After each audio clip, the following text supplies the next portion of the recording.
a retired homicide detective.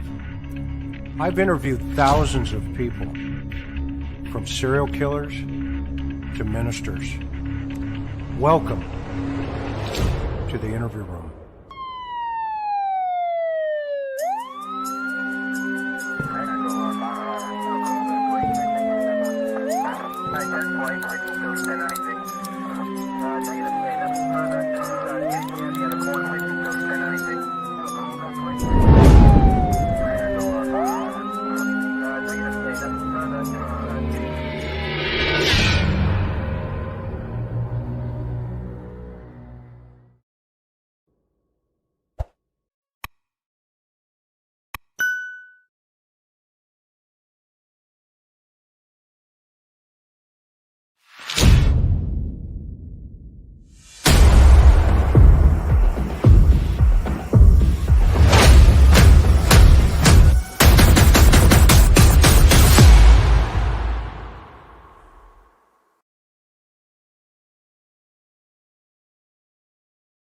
Welcome to the interview room on this marvelous Sunday evening. Wow.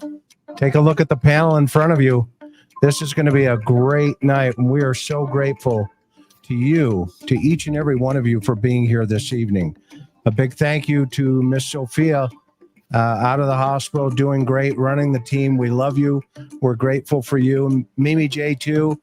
What can we say about you? One of the best mods going. Maui girl, aloha. Good seeing you tonight. And of course, Teresa M. It's so great to have each and every one of you ladies here this evening. Without you, we cannot do this program. Thanks to each of our subs, our members, and of course, our Patreon members. The only thing we ask is that you hit the like, the subscribe button, and that little bell so that you get each and every episode of the interview room, and that you share each of these episodes out to your social media platforms. If it's your first time here tonight, welcome, welcome, welcome. We're so grateful. Tonight on the docket is we're going to talk about the Long Island serial killer, allegedly Rex Heuermann, and new emerging details that have been made. This story has so many twists and turns. Sometimes it's tough to keep up with all of the moving parts on this one. And as you can tell, everybody on this panel recognizes that an individual is always innocent until proven guilty in the court of law. However, we're also entitled to our personal opinion that investigation may have shown. We welcome back to tonight's show the one and only Dr. Katherine Ramsland and Dr. Gary Brucato, as well as attorney for Shannon Gilbert and her family, Atty John Ray. Amazing individuals. And Dr. Katherine Ramsland, if you do not know, she teaches forensic psychology at DeSale University in Pennsylvania. She created the school's forensic track and the psychological program, and helped create the online Master of Arts degree in criminal justice. Katherine has authored, I can't keep up with all your books, Dr. Ramsland. How many are you at right now? 71. 71 books, including How to Catch a Killer, The Psychology of Death Investigations, and Confessions of a Serial Killer, The Untold Story of Dennis Rader, the BTK Killer. So she is an expert in BTK, as well as, you can tell, 70 other books plus of knowledge. She writes regularly in a blog for Psychology Today, the online magazine, and we're going to have links to all of her books below. So make sure you get there and you order them and you drive them up, please, in Amazon. Of course, my dear friend and colleague as well at the Cold Case Foundation with Dr. Ramsland is Dr. Gary Brucato. He studies how violent thoughts and actions emerge in psychotic versus non-psychotic persons. He is also the co-author of the Columbia University Mass Murder Database, which is the largest database in the world with about 119 years worth of data. On mass murder. I'm getting on mass murder. I'm getting good here. You know, this is the largest mass murder database in the world. And he's also the co-author of this book, right here, The New Evil, Understand the Emergence of Modern Violent Crime. It was written with Dr. Michael Stone, who recently passed, rest in peace. But Dr. Stone, was also an amazing mind in the world of psychology and forensic psychology specifically. So we have two of the greatest minds in forensic psychology here tonight for you. I think this is going to be a great opportunity for you, the audience. If you have some questions, make sure you throw it up inside of the chat. And our special guest today is Attorney John Ray, who's been a litigator for 40 plus years in New York. He's been fighting for many of the victims of the Gilgo Beach serial killer for many, many years. Long before Rex Heuermann was ever arrested in connection with now 4 murders that he's charged with, John has been fighting to get information, the right information, and to get authorities to act. He is also an avid lacrosse player, and he plays lacrosse every single week. And tonight, everybody would like to ask, he did a symposium last on the 30th, and that symposium was not free. So we have his link to the GoFundMe page below tonight. So if you could just, even if it's $1 or 50 cents, please hit that GoFundMe page and help fund some of his investigative research. This stuff is not free. Everybody knows that. I mean, that's why we have law enforcement agencies who get budgets and funding. But John has been doing this for many, many years to bring justice for these families. So please hit that GoFundMe page. TIR has no connection to the GoFundMe page, so every single penny goes to Mr. John Ray to help pay for the expenses, quite frankly, of renting the recent hall, etc. So please get over there. Okay, with that, everybody, welcome, welcome, welcome. It's so great to have you here. Dr. Ramsland, welcome back to our show. Thank you. I'm glad to be here. And of course, Dr. Brucato. Pleasure. Okay, put your seatbelts on, everybody. Again, this is one of these things where if you got a shoulder harness, throw that one on too tonight. And of course, John, welcome. Thank you so much for coming back tonight. My pleasure. It's so great. Okay, so before we let's do a quick recap on the Long Island serial killer case and allegedly accused suspect Heuermann. Everyone is innocent until proven guilty again in the court of law. He's been charged with the death of 4 women: Melissa Bartholomew, Megan Waterman, Amber Costello, and Maureen Barnes. They were all found on Gilgo Beach on Long Island in New York. And another victim, Shannon Gilbert, her body was found near the other victims at the beach. It was the search of Shannon Gilbert. It was the search for Shannon Gilbert that led to the police to find 10 sets of remains, including 8 women on the beach total. Through John's work, Attorney Ray here tonight, Gilbert has now been connected to Heuermann. And on January 30th, just a couple of weeks ago, John presented a symposium at St. John's University in Queens, New York, where he presented brand new information that he uncovered. And tonight, we're going to go over that information in a little bit more intimate detail for you, our listeners here on TIR. We live streamed it from the moment it was happening, so you can go back and watch that later on. However, we wanted to have John back tonight. He was gracious enough to get here. And so, John, with that, can you kind of bring everybody up to speed with a brief recap in relationship to some of the new information that you revealed a few days ago? Well, certainly. The symposium was designed to do several things, and it was to put before the public, pretty much in a summary form, all of the evidence that I have been gathering over the course of over 12 years on these cases. as well as to present new evidence that had come my way, and as well to present some of the victims who survived Rex Heuermann and victims of Rex Heuermann who were willing to come forward and speak or give us affidavits that were presented to the public as well. And so that was the overview. The first part of the seminar or symposium, which the whole thing was a 4-hour presentation. But so the first part of it, which was about 2 hours, dealt with really what we did is I think we pretty much annihilated the police theory, the absurd theory that somehow Shannon died of unknown natural causes. And instead, we say that she was murdered.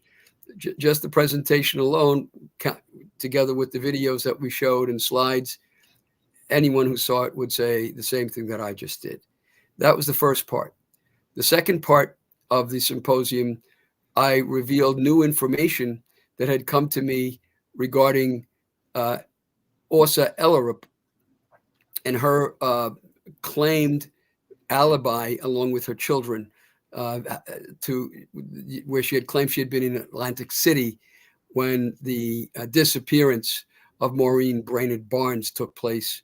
And I was able to present very telling evidence that what we had discovered was that she did not represent the truth about that to the district attorney. And then the third part of it was the various victims coming forward, speaking themselves, or we put into before the public view the other affidavits that we had. Well, by the time we got to the third part, we were running out of time. And so we had to kind of crunch them all together, but we did. We managed it, and the public is now aware of it. So the evidence I gave was very overwhelming and substantial in those three ways. And I just want to point out there are many who have always said, as I traveled this path down the road with this case for 12 years, that I was a publicity seeker. And they were right. I am a publicity seeker for the case. The public is the best source of knowledge and information regarding the case. And I wanted to show you that this was not, we're not just giving a flash in the pan or an appearance on a TV show to say hello to my mother. But instead that we did substantial work. That substantial work bore fruit, and that fruit you could have heard and still can hear through the symposium, which is live streamed and now streamed. So that kind of sums it up, the overview of it all. Awesome. Thank you so much. And let's do a recap on some of the psychological aspects with the two doctors here in relationship to Rex Heuermann. I've got a picture here that Dr. Brucato shared with me earlier about, let me pull this up here, about his, there's a couple of things about his father and of course the belts. Okay. And just let's kind of, Dr. Brucato, kind of run over what you were talking to me earlier about in relationship to how you felt his earlier, because in the symposium we learned that Rex Heuermann had a kind of a petty crime situation, or it was an article of some sort. You know, keep me on the right track there, Gary. Tell us about his father and why this is so significant, and also the belts. And Dr. Ramsland, feel free to jump in here at any time. Well, the movie star looking guy there on the left is Rex's father. And on the right side there, we see his grave. What's interesting about that, because there had been a lot of speculation about the age at which Rex lost his father. So he would have been about 12 years old. And note that his father was only 50 at the time of his death. I wasn't able to determine how the father died, but I'm interested in that for a few reasons. And what I found very interesting was that there were some articles that came out just after the initial accusations against Rex that we all sort of seem to have forgotten about. I had to go digging for them, but they had done some interviews with classmates, including at a anniversary party for the school, like a reunion, basically, where people remembered him. And one of the things that people recalled was that when Rex was a boy, he had a shoplifting problem, and his father was disciplining him very heavily for it. I was very struck by that. The other thing that people started to say was that from the time of his father's death, there was a very long period where he would never speak about his father. The only clues that they had were that when the father died, he was left with a mother that he, according to reports, was extremely attached to, but he found her sort of difficult and manipulative. And so what people would say is that he would say, you know, I can't spend time with you. I've got to go home to my mom, that kind of thing. And they would sort of tease him about it, that he was a mama's boy.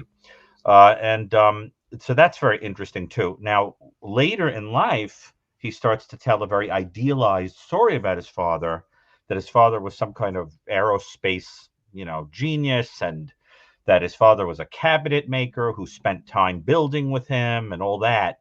But one of the things I'm very curious about is if that's a totally manufactured story to sort of, you know, create the picture of this fabulous father, when in fact his relationship with this man had been sort of conflicted, that he had perhaps felt like something of a disappointment to his father who's disciplining him. And then that gets to this whole thing about belts. I think at this point this is total speculation and perhaps a logical leap. But I make this statement based on being aware of the lives of other similar offenders, is that in the lives of these people, and I would love it if Katherine can talk about this too, and probably make some interesting parallels to Dennis Rader. But at some point in the lives of these people, there's some kind of fusion of aggressive sex, you know, and normal attraction to people, where they start to become aroused by fantasies that have to do with asserting domination and control over people instead of having normal relations with them. And sometimes if they've been abused, that can take on a very strange bondage, disciplinary kind of flavor. So I find myself very intrigued about belts. You know, was he disciplined with them, for example? And I know that when I was at the symposium, which was fascinating, there was one witness, one woman who John is going to talk about, who speculated. Now, let me emphasize this speculation, who had a sense that at a kind of, I guess you would call it, John, a kind of a orgy situation or a sex encounter at the house. Apparently, he takes the belt of one of these police officers who was dating this woman, and she has a desire to kind of tell him. And so that sort of perked my ears up, because we can't prove it. But if this guy did have a little thing for taking belts, I mean, think about the enormous symbolism of that. And, you know, taking power away from someone who might have used them on you, you know, that kind of thing. And of course, they appear to constitute a signature element in the crimes. You know, in the binding. I wouldn't be surprised, for example, if in the torture of women, they were used as ligatures, or if they were used, you know, for strangling a victim slowly, or if it, you know, because that binding can all be post-mortem. I mean, they must have figured in some way into the fantasy of the individual, so that there is some symbolism to belts that we absolutely have to understand. The other thing is, my final point here is, when people talk about other bodies that have been found that they're trying to link to this offender, if he is guilty, the one thing that really bothers me is when they attempt to link bodies that don't have ligatures like that, because I think that they constitute such an important fantasy element for the offender that if they're not present, I almost think it's not his work. You know, that is something I'd love to hear Katherine's thoughts. Unless he evolved into someone who did that, or stopped doing it for some reason related to trying to eliminate a pattern, chances are that would have been pretty significant across the entire oeuvre, you know, of murder. And but Katherine, I'd love your thoughts on if you agree that chances are it'd be a signature element. I think it's a signature element, but we also have killers who've killed opportunistically, where they didn't have their prepared murder kit with them, but they went ahead and did it and did not have the bondage element or the signature element. So I think you can't rule that out. I think you good wouldn't point. find a lot of victims like that, but you certainly could find some. Like a I smattering. wanted to mention one of the stories I heard early on with his father was that everybody had commented that his house was so run down, and why wasn't he, he's in the business of making buildings beautiful, and his house is just awful. And there was a guy who said that Heuermann had told him that it was a way to honor his father by keeping his house the way his father had kept it. And I thought that was a really I don't know if it's true, that he did in fact say that, but it certainly suggests this real fixation on his father. Yeah. Interesting. John, or excuse me, John, is there any additional information that you may have about the family dynamics in relationship to how Heuermann, connected with his mom and dad? Not really. I know that, collaterally, that Theodore Heuermann, his brother was a very important police official. He was the chief assistant to a very famous, locally famous family scion named Francis Looney, who was the commissioner of police in Nassau County. The Looney family was renowned. They were good people. And the uncle always worked for him. He was legendary. The whole Looney family was, actually. I happened to grow up with the Looney family. So, there's a connection there. And Heuermann, as I said, the uncle was an assistant. So that much we know. We also know that his aunt was a nun. She lived to be about 103, just recently passed away, we believe. And she taught for many years at Holy Trinity High School in Hicksville, where she was under Father Roboto, who ended up was caught for abusing children on a grand scale, and was very close, apparently, with Monsignor Paca, who also was accused of the same things, and whose house was right next door to Joe Brewer's home, and Shannon allegedly knocked on his door. These are all amazing coincidences, but they're all in the case. In addition, the cousin of Heuermann lived in Merrick, which is it's a 15-minute drive, if that, to Massapequa Park, both on the South Shore of Long Island. And he was a Lutheran pastor, and he was accused of, and there was a lawsuit involving him, abusing children in terrible, terrible ways. And both he and his cousin Rex Heuermann had to have known each other. They had to have grown up with each other, being that close to each other, and the family being somewhat, it seems, tightly knit. So, just those. Do they play a role in all of this psychology that you're speaking about? I would think they do, but I'm not a psychologist, so you are. That's to the two docs I had above me here, obviously. But that's an interesting point that you bring up, because there were a couple of young girls up in the upstate New York that were connected to the priest, or at least they were trying to make a connection there. His cousin, right? If I remember right. Yeah. Interesting. So let's go back to this. You found, you called the hotel. The police had eliminated Asa from anywhere being involved in this thing because she had an alibi, and that she was out of town at the time.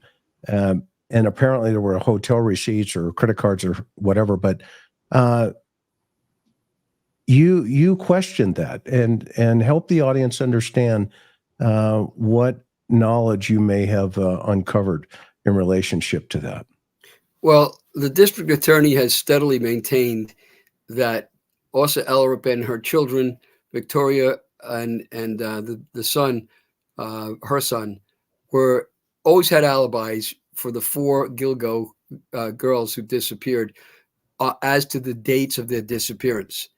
And so he's always said they were certainly out of the picture. And he not only insisted on that publicly, but in his bail applications on Heuermann, he did a highly unusual thing, something I'd never seen before.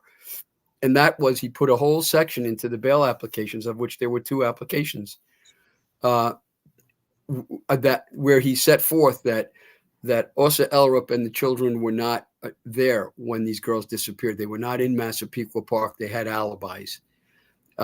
So to me, that struck me immediately as unusual. It raised some hackles, I thought, right away. Why is that in a bail application? It had nothing to do with Rex Heuermann directly in any sense.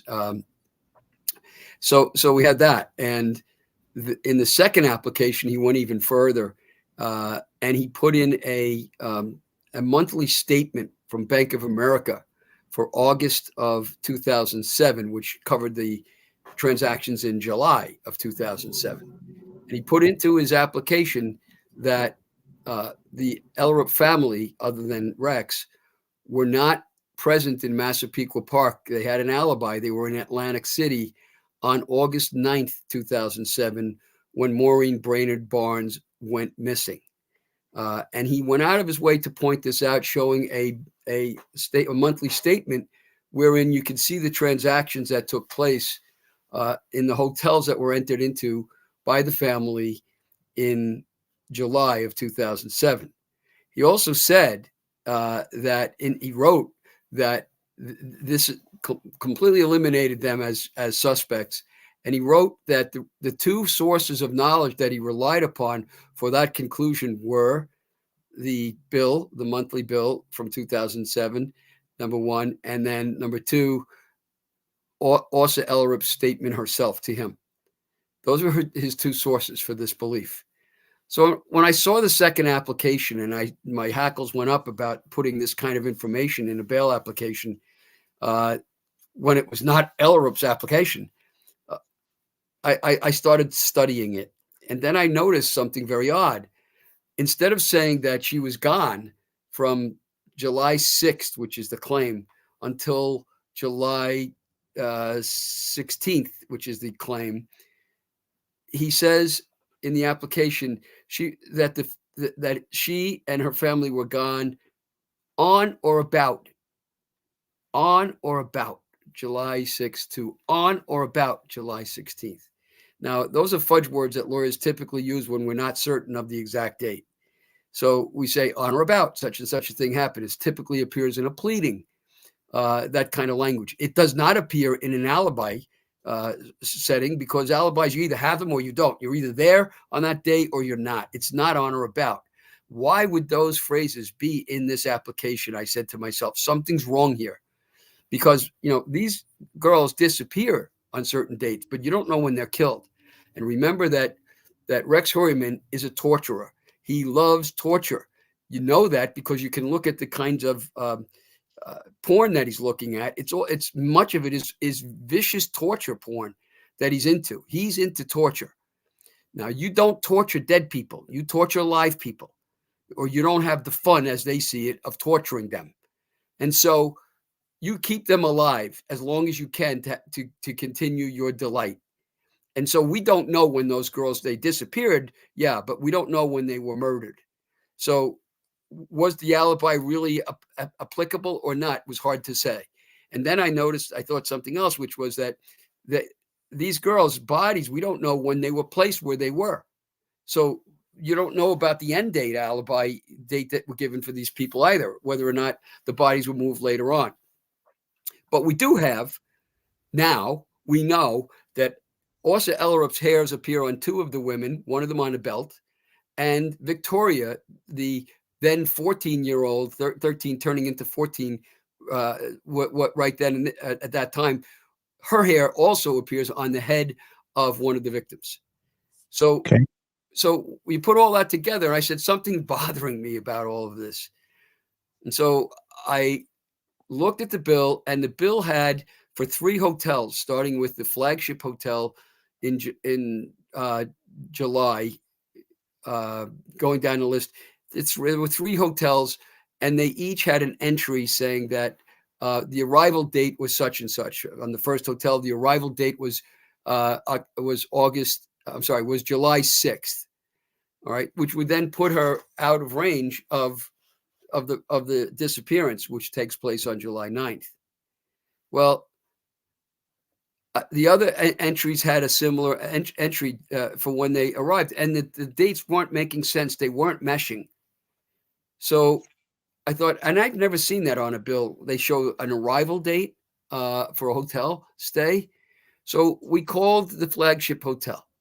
I and 3 of my assistants, we had it on speaker, and we called to find out what's going on with this bill. What's wrong with it? And we spoke to people there at the hotel, one of whom directed us to another. We finally got the manager of the hotel, and she came on, very lovely person. And we asked her, how do you explain these arrival dates? And there's a transaction date, there's a posting date. How do they mesh? How did this all work? And that's all we were trying to find out. And she explained it all to us. And it turns out this is one of these hotels where it's a timeshare. So the transaction typically takes place in terms of the payment to an agency that pays the owner, not to the hotel directly. And so the hotel has these small charges on the bill. And on the particular entry regarding the flagship hotel, the one that the DA refers to as occurring on July 6th, 2007 and going until July 16th, on that entry, I said to her, just by curiosity, I said to her, "Do you have any records in the computer or that would show when Åsa Ellerup and the children, if any, actually arrived?" Before I said Ellerup, I said Hoyerman, and she looked on the computer. I said, "You have 2007," and she did, and she looked on 2007, and she said, "There's no Hoyerman." So then I said, "How about the name Ellerup?" She looked on it. She said, "Yeah, I have here Åsa Ellerup," and she read off the exact amount that we had on that the DA had on the monthly statement. It was the same amount, $37 or something like that, and change. And she explained why it was, that amount. I said to her again, do you have the dates that she arrived and she left? She said, "Yes, I'll read it to you." And she read it off, and she said that she arrived on July 16th. She arrived on 16th or 17th. I forget as I sit here. 17th, and she left on July 23rd. So I said to her, "Well, what about July 6th? Can you check that? Did she actually check in at that time?" She said, "Absolutely not. She did not. These are the dates that she came and the dates that she left."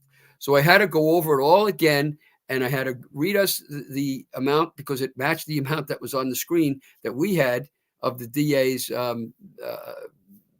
bail application, and it matched perfectly. And she reiterated it to us again and explained the circumstances. There could be no circumstances. There was no other entry other than that. So I said, "Does that mean she actually arrived that day? Because the bill talks about a different arrival date." She said, "No, that's the date she actually arrived. That's what we have." So we vetted her very carefully, and to make sure that we're not mistaken about any of this.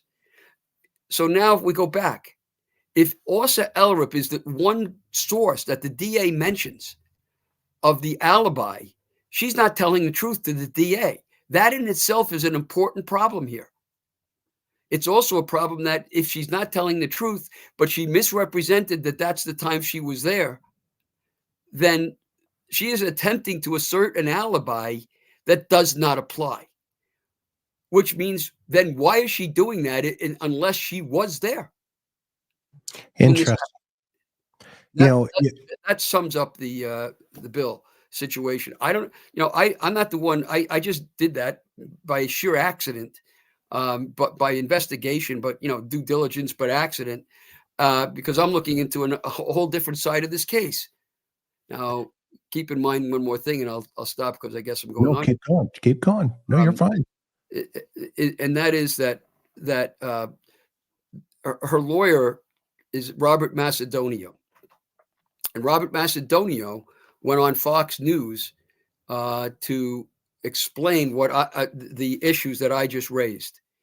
And he's the gift that just keeps giving. I mean, he says things that are incredible, but he talks about how he has now contacted the hotel to find out if they have such a record. And then he speculates and says, if they have such a record, Mr. Ray has violated her privacy rights. Of course, that's false. There's no such law. And it's not her bill. It's Rex Heuermann's bill. And then secondly, he said, and if she wasn't there, Mr. Ray's making that up. So here's the obvious question. If you're the lawyer for Miss Ellerup, wouldn't you check with her first? Since she's not accused of anything and you're walking around with Peacock filming her at every step of the way and getting paid for that, of what she says, why didn't you just ask her, were you there at these times and on these dates? Why do you need to check with the hotel? And if you do, why are you speculating about one condition or another that could exist? You don't need to do those things. She's available to tell you. He never said she outright denies that this happened. He never said it. Why doesn't he ever say it? Because he knows very well what I'm talking about. There's a lot to unpack there for sure. Dr. Ramsland, what say you? And then we'll go to Dr. Brucato. Well, I think that the point you make about you really don't know when, we know when they disappeared. We don't know when they were killed or put there. And there are torturers, certainly, who hold victims for a lengthy period of time. However, that comes with a set of practicalities like feeding them, attending to their biological needs, et cetera, keeping them quiet, having some place to put them for a long period of time. So that would be something they would have found in his house. I think they would have found some evidence of that. Many torturers are short-term torturers where they want to hold a victim a day, maybe two, because they have another purpose for them, such as what Hansen had done, taking the sex workers into the forest and running them so he could hunt them. So it would really be about what kind of purpose did he have for this torture? What's the point of it for him? And why would he extend it versus keeping it in a short kind of scenario? So I think really thinking more about who he is would be important in the kind of notion you're raising here, that maybe she was present for part of it, but we'd have to show that he's got that kind of temperament or he had that kind of motivation. So I'm also curious, a question for both of you docs is, in historical context, husband and wife teams can you educate us on that? Well, we have had a number of husband and wife teams, some of whom were torturers. They would bring usually women in and do all kinds of sexual things to them, keep them tied up, and then get rid of them. So we have precedent with that for sure. Rosemary West, Fred and Rosemary West, a good example. There was a couple in Australia, the Bernies would do that. Paul and Carla in Canada would do that. So we certainly have people who do that, and especially if they're doing it with connections to others. There's some speculation that there's kind of a group of people who are involved in this that would kind of license it, give them permission to do it because other people are doing it with them. But you have to remember, Doctor, that these events occurred years ago. So, and we know that Heuermann had a room downstairs with a metal door inside which he kept the guns. We also have some of my witnesses who were there and say that he had two beds downstairs. There are those who say, he did all these other things. They speculate, but they're years ago. He also had a storage unit that was big enough you could put a storage unit within the unit. Two of them storage units nearby. There are all kinds of places and ways he could have done this and cleaned it up over the years. So there's no way to know that one way or the other at this moment, barring that the police have found some other things. I don't know. But you do have this torture aspect. We also have evidence of that he was kind of a hunter. of these women, just like the kind of person you talked about. So was he hunting them down as well, keeping them alive in the meantime? And if the wife is helping him, and if the daughter is helping him, either to dispose of the bodies or in the actual acts themselves, they've got three people then that can clean up whatever mess they left as to this. So I don't know where that puts us. Well, I agree, but I think it would be hard to clean up everything perfectly. I think if they kept victims long term, you'd certainly have some kind of evidence for that. But also, I'm interested in some of these. Say that Maureen Brainerd Barnes, the DA says that they have evidence that Maureen Brainerd Barnes was in the house and that was in the bed in the house. So that's what I mean. You'd find some of that. Okay, sorry. No, you're good, Gary. Well, actually, John addressed the question I was going to ask, which is that I could have sworn I heard him say at the symposium that there was this storage place, because having looked at tortures, I mean, for my work, as of course as Katherine, you're going to need privacy to enact a fantasy. It's actually quite remarkable how some of these people can build an area even within a home where they're living with other people. Like, for example, Jerry Brudos created what looked sort of like a man cave where he would take a female victim, and he was clever enough to set up an intercom system where his wife would have to let him know she was coming before, and then he could conceal whatever was going on there. He even got a mini fridge that looked like he was keeping beer in there or something, when it was where he was keeping the severed foot of a victim that he could slip into shoes and things like that. So there's this sort of masquerading thing that is very interesting. But I think it's important also to emphasize that the word torture, it gets how do we say this? It gets a little misinterpreted, because remember that under the umbrella of torture is a very wide array of behavior. For example, we talked about quickly Dennis Rader. He called himself BTK, but in the, with the T standing for torture, but in the most traditional sense, he wasn't really engaging in torture. Torture, in the way that I conceptualize it, is like David Parker Ray building $100,000 dungeon where a sex slave is kept and is tortured with hooks and electronic devices, electricity, hanging, suffocation, etc., where it's almost a medieval style, slow, sadistic torment of a person. Or there can be torture through starvation, whatever. But in some of these guys, the torture can be extremely psychological too. And I think it's important to understand that whatever is going on with Hoyerman, if he is guilty, one of the things we're going to want to think about is he a psychopath, right? Is he just, but some of these guys go over the edge into a more sadistic personality structure. And if you look at sadistic personality, sadistic people are sadistic in many ways. Often what you'll get is a collection of stories of the people who know them, where they're sadistic even in their day-to-day conversations with people. They like to tell people stories that are too provocative, that make them uncomfortable. They need to settle scores all the time. You slight them and they'll remember it for months and get even. The behavior of making nasty phone calls after you've committed an offense to rub it in people's faces, etc. and so on. And I think this is a decidedly sadistic guy, where we see stories like that. Like, remember the story, for example, of the person who got into a feud with him and he sawed the man's boat in half, right? I mean, that kind of thing. There's also a quality of him always needing to kind of be smarter than you, right? And I think with the hunting element, there's that quality of, you think you can get away from me, but I'm always going to find you, And remember the story about the employee in the architectural firm who wants to take time off, and he says no, and she goes out on a boat, and there's a note that gets on the boat saying, I told you I'd find you, and she's in the middle of an ocean. So that, I think part of it is also that narcissistic quality of, don't try to outsmart me, I'll always be smarter than you. So I think you've got a mixture of cruelty and this need to be the smartest person in the room that come together to make this kind of nasty picture of a person.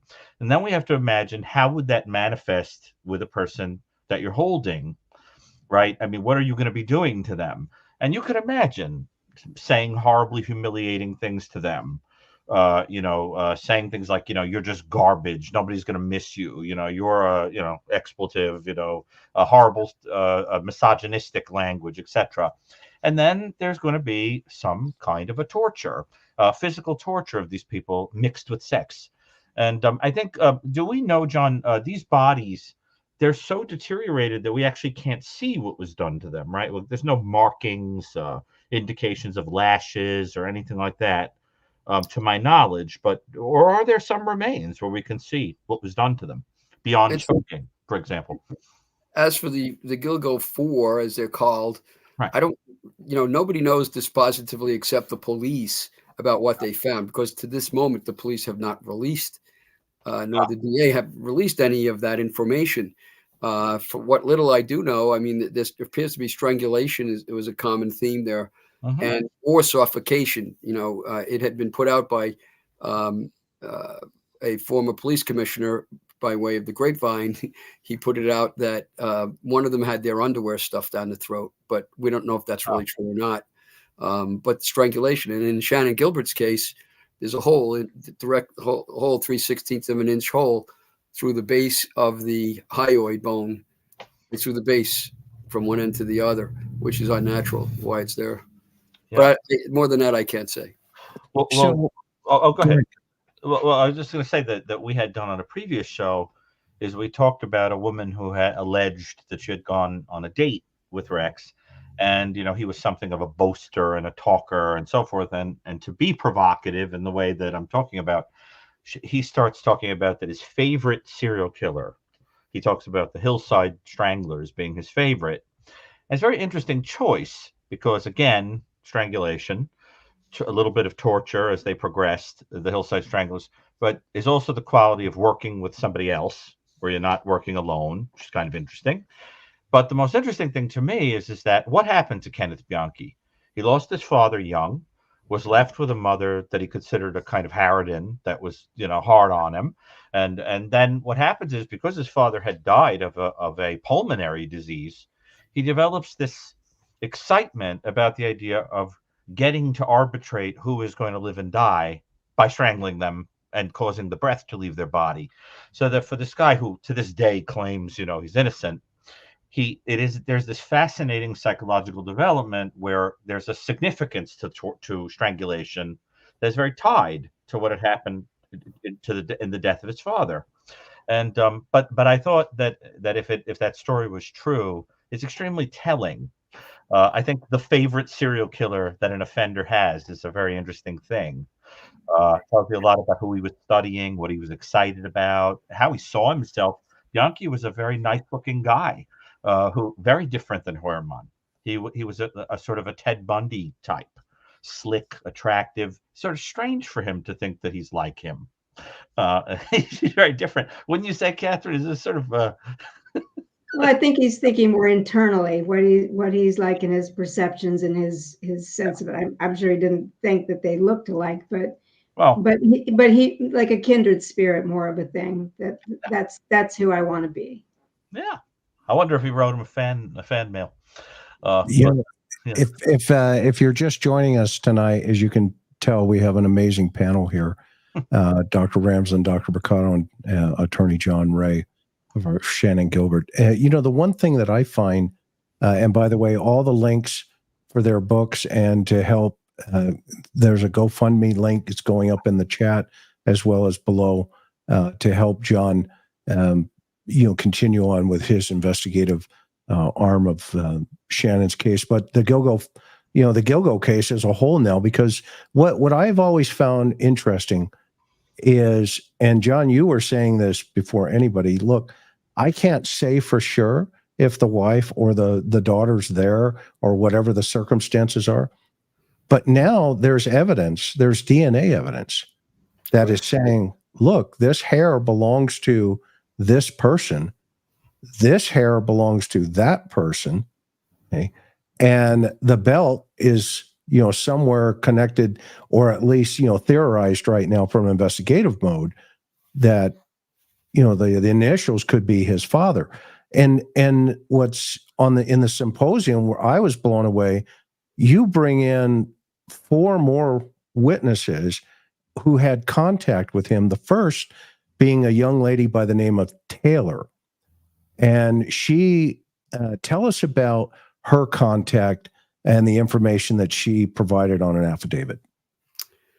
Start with this. On October 18th, last year, 2023, Police Commissioner Rodney Harrison partnered up with me at a press conference, and he told the world, we had 2 of those affidavits at that time, and he told the world, listen, if you don't trust the police, if you don't want to talk to the police, if you have any difficulty with doing that, you could call John Ray.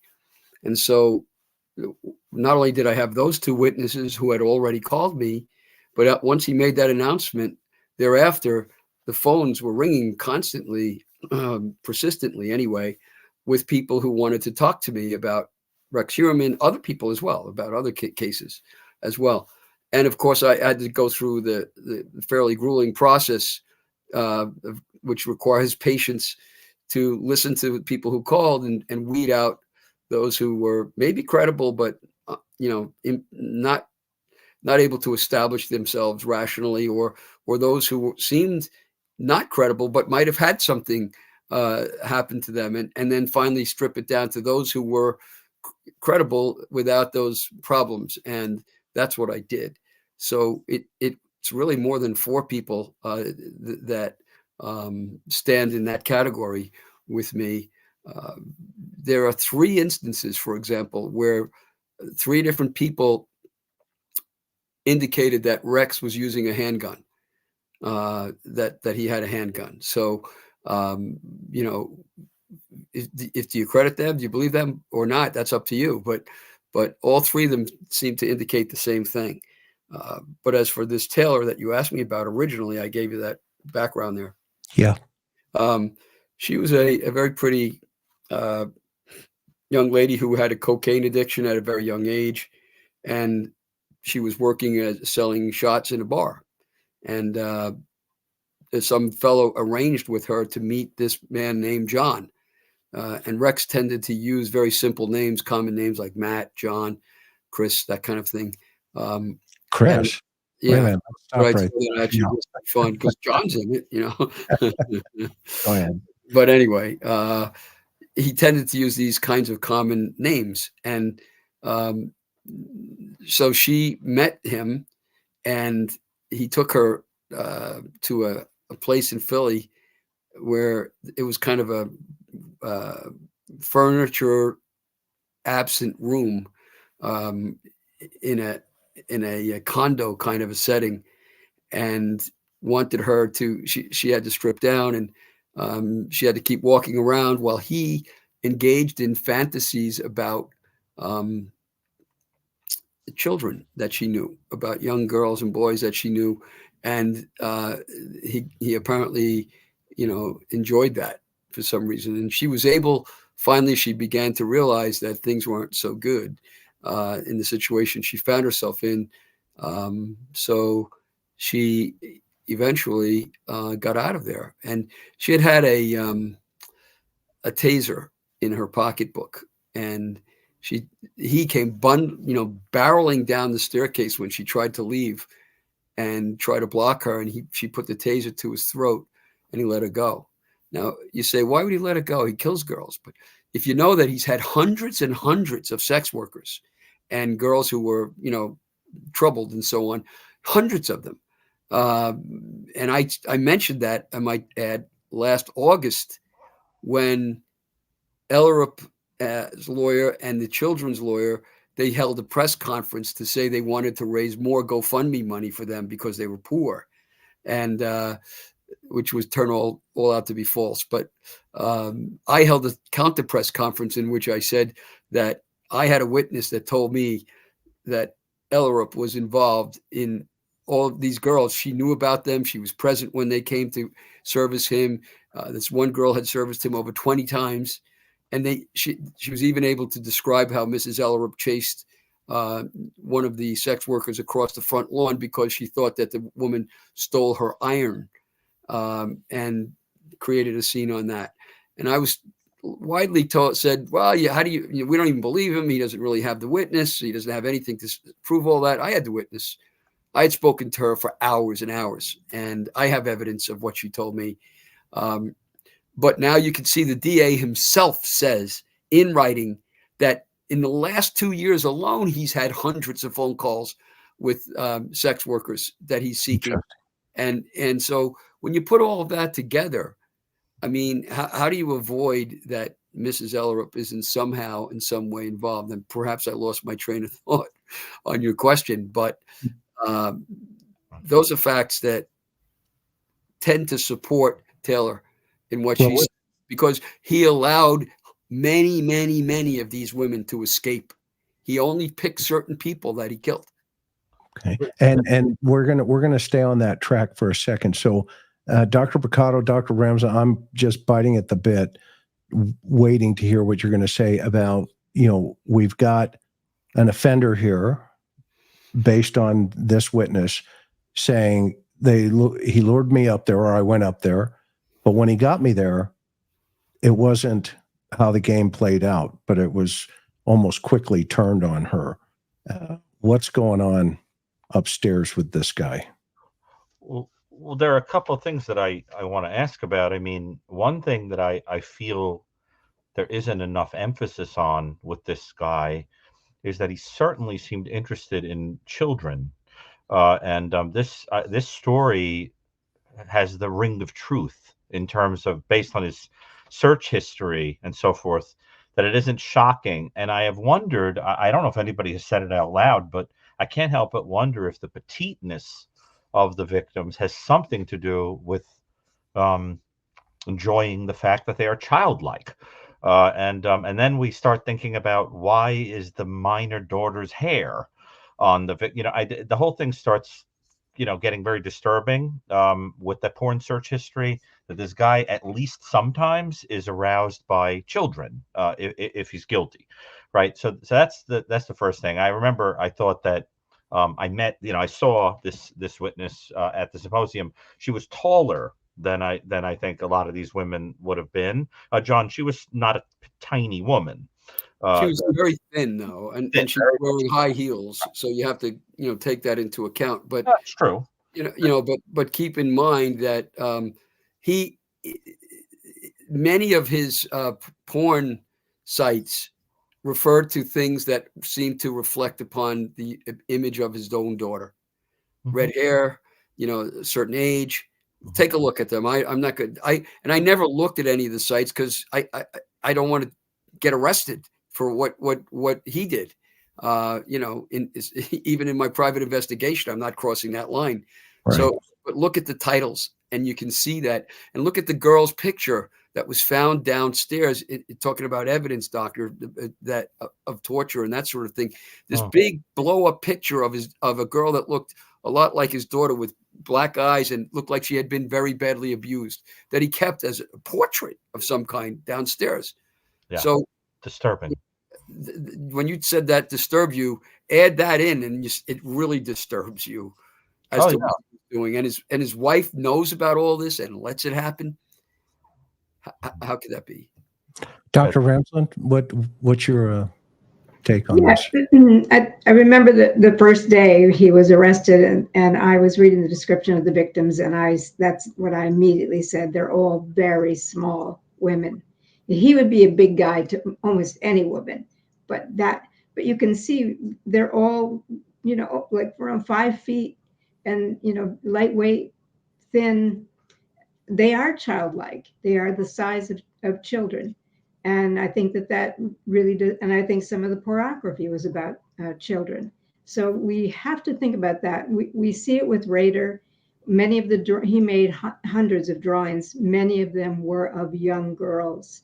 And some of those were girls tortured. All of them were girls bound.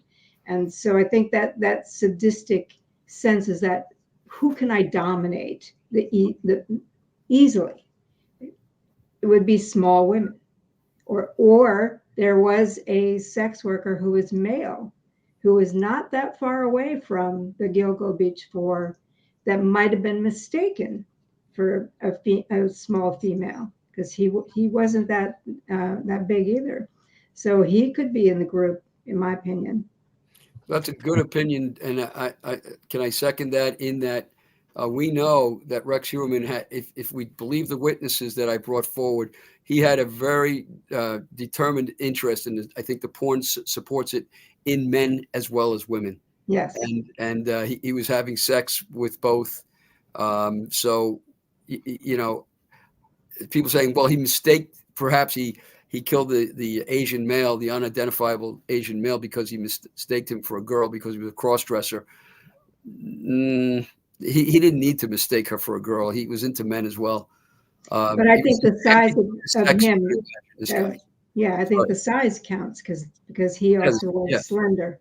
Absolutely, I agree with you. Fascinating insight. And didn't the police bring a life-size type of doll out of the house? Yes. In a glass case or something to that effect too? Oh. If I remember right.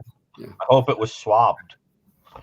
Yeah, no, great question. And Yeah. and now we shift into even the other woman that comes and has the affidavit about attending swinger parties with both Heuermann and his wife. I mean, she comes out and says, "Look, I was there. This is what happened." John, fill us in on her testimony. Yeah, she was an interesting character. She originally did not want to come forward. She insisted upon anonymity. And over the course of time, as I worked with her and showed her what we had and why it matters and so forth, she finally, she grew in strength and decided to come forward. And she's a practicing psychiatric nurse, I believe, and very credible person. I did introduce her to the police. She met with two detectives and with me with them probably about an hour and a half to 2 hours. I met with her for 9 hours total, and in two different occasions before I, could vouch for her credibility. And I've examined, as you have, Chris, thousands and thousands of people over the course of my career and cross-examined them on the stand. So I pull a little rank and say, hey, I'm doing my best to weed out the credible from the non-credible. She seemed credible. There were reasons for that. And one of the things she pointed out was that when she was a swinger, and they would go to La Trapeze, which is a notorious swingers bar in New York City, similar to Plato's Retreat. They were kind of like interchangeable. And many police officers went to La Trapeze, not only according to the lady who came forward, but according to another sex worker who has communicated with me that this was a big place for police to hang out, basically, in La Trapeze with their partners. And many from Long Island was mentioned as well. So she comes from that place with her boyfriend, who is a detective from Brooklyn, and they pick up this other girl along the way. Somehow, it's not clear to her nor to I how this third person ends up in the car, and she's not all that clear about why the third person ends up in the car. Because this is 30 years ago, and she's trying to remember everything, so it's a little difficult. But this other one ends up in the car, and she's a young girl who sits in the back seat. And interestingly, the witness points out that the girl seemed to be bent over and leaning forward, and she couldn't get out of that position when she sat in the car. And then we came to learn collaterally, which she didn't know, the witness didn't know, that Karen Vergata had been in a car accident where she had injured her spine. So that was a consistent fact that intrigued me. Also, that she told me that when they got to a gas station, the girl in the back seat had become very scared and didn't want to go. And she was convinced by the witness. The witness said, "Don't worry, my boyfriend's a police officer. You can't have any better protection than that." And off they went. And they end up at Massapequa Park, where the witness offers Mrs. Ellerup sex. The detective goes with Rex Hoyman and apparently the other girl, and they go to another room or downstairs, it seems. And staying in the main room is Ellerup and the witness. And Mrs. Ellerup gives her a drink, and she offers to give Mrs. Ellerup sex. And Mrs. Ellerup turns her down. And the witness thinks it's because the witness is an African American. And that turns out, though, not to be corroborated. But there is something that is corroborated that I thought was very important. And that is Bob Macedonio, the gift that just keeps giving. He comes out and makes a statement and says, "Oh, John Ray can't be right. This couldn't have happened. She never would have wanted to have sex, Ellerup, because she was pregnant. We checked out the pregnancy timeline, and that made sense. Now, women can have sex when they're pregnant, but sometimes they don't want to, perhaps especially with strangers. But it was a statement consistent with that Mrs. Ellerup didn't want to have sex, just as the witness said. And then later on, the witness has sex with Hoyman, as well as she insists that Hoyman had sex with her boyfriend. Then Hoyman goes out into the backyard in the middle of the night, it's early morning hours, and sets fire in a big canister of some kind, puts wood in and builds a fire for reasons she doesn't know. And they leave, and they leave, by the way, in a car different than the car they came in, which would clearly mean that Hoyman and the detective knew each other in advance. They leave, and before they leave, the witness sees the girl in the window, and she seems like she's upset. And she says to her boyfriend, "Aren't we going to, take her with us?" No, the boyfriend says, "They're just playing a game. Leave her alone. Everything's fine." Who do you think that was? Do you have any idea? Yes, it was Karen Vergata, according to the witness. She saw Karen Vergata on a recent film or picture, and she recognized her immediately and said that was Karen Vergata. And that's what caused her to come forward and break down. She actually broke down because she said she left that girl to her fate. She abandoned her, and she couldn't get over that. But that girl, then later on, I don't know what the time frames are, but the girl comes running out of the house naked and runs in front of the garage. That's there. She identifies all of that.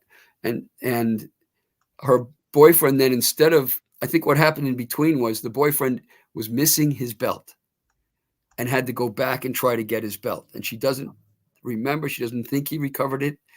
But that's when the girl then runs across, I think, the front lawn and the way that I just described. Wouldn't that be an interesting correlation? Why would you have these details? You know what I mean?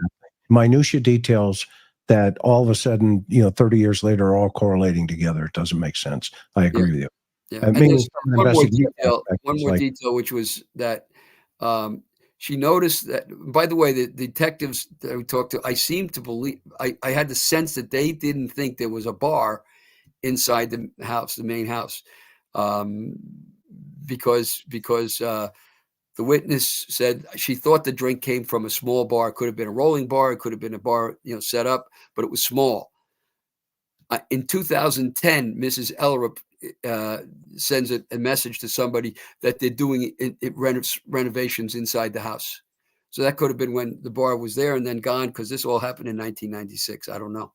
But so it doesn't vitiate her statement, doesn't put her in the wrong house. And there was one other thing, and that was that the witness, who came from a Caribbean country, noticed that on the shelf there were two conch shells. Two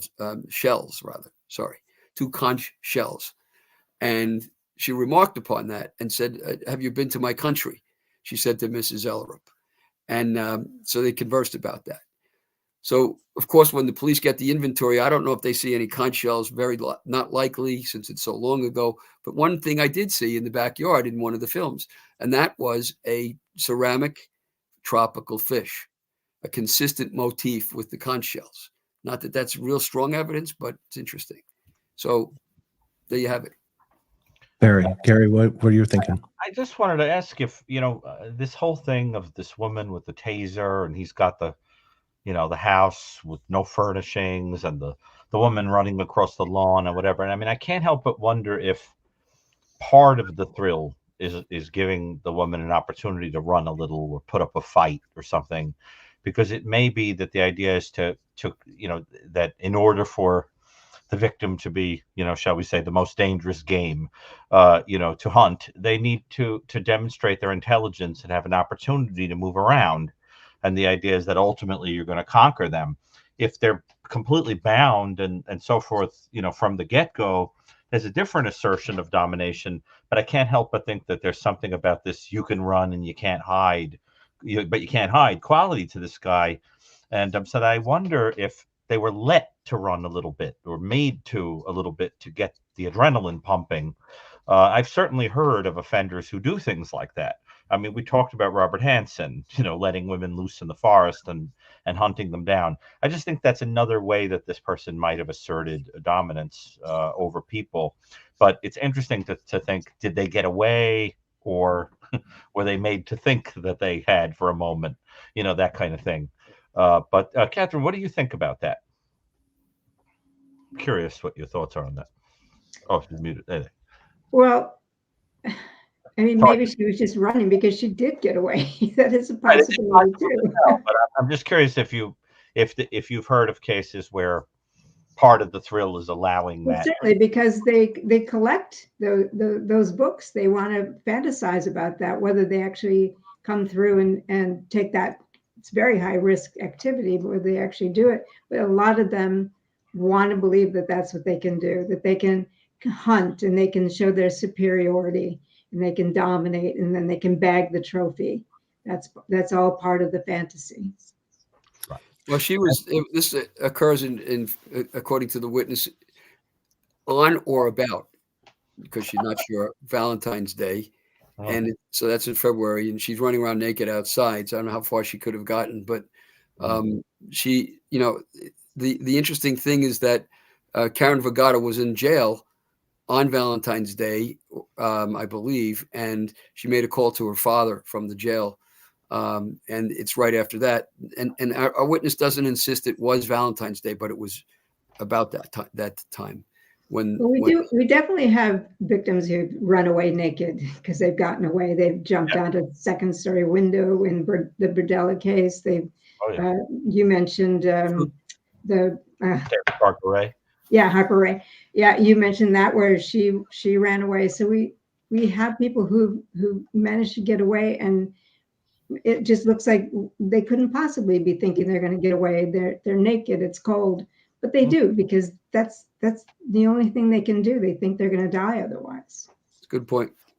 And speaking of running, now we get to a third witness that you uncover, a gal who is jogging in Virginia. Tell the audience about this situation.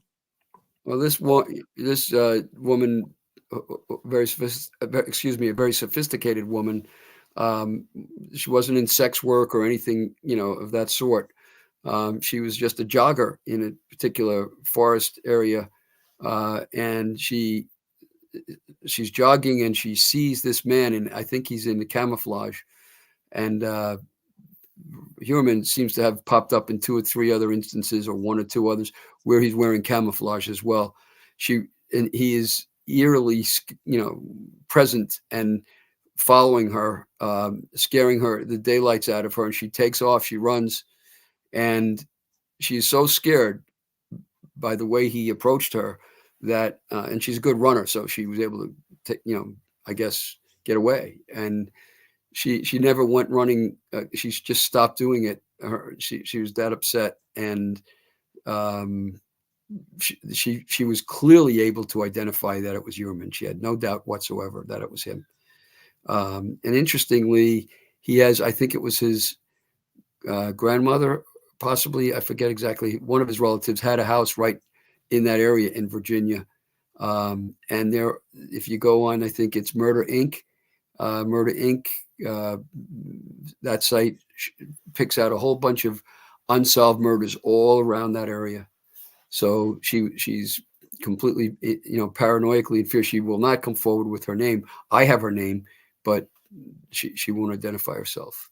Yeah, I saw that on Murder Inc.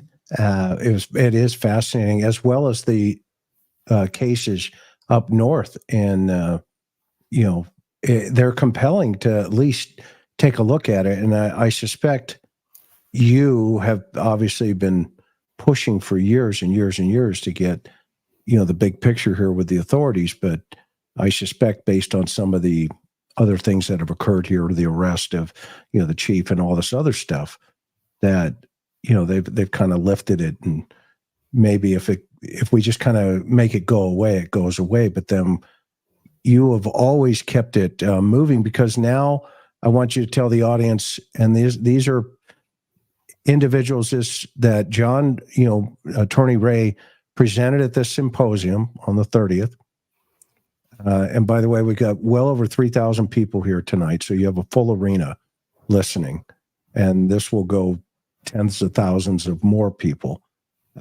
And if you're just joining us, please hit the GoFundMe for John's cause here to help support continuing the efforts moving forward in this particular investigative effort that his office and staff are involved in for many years. He funds it himself.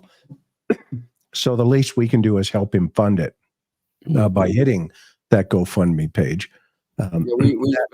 We spent over $8,000 on the symposium to rent the hall. There's equipment that had to be purchased. There were all these things. We had to pay for security, insurance, a bunch of other things.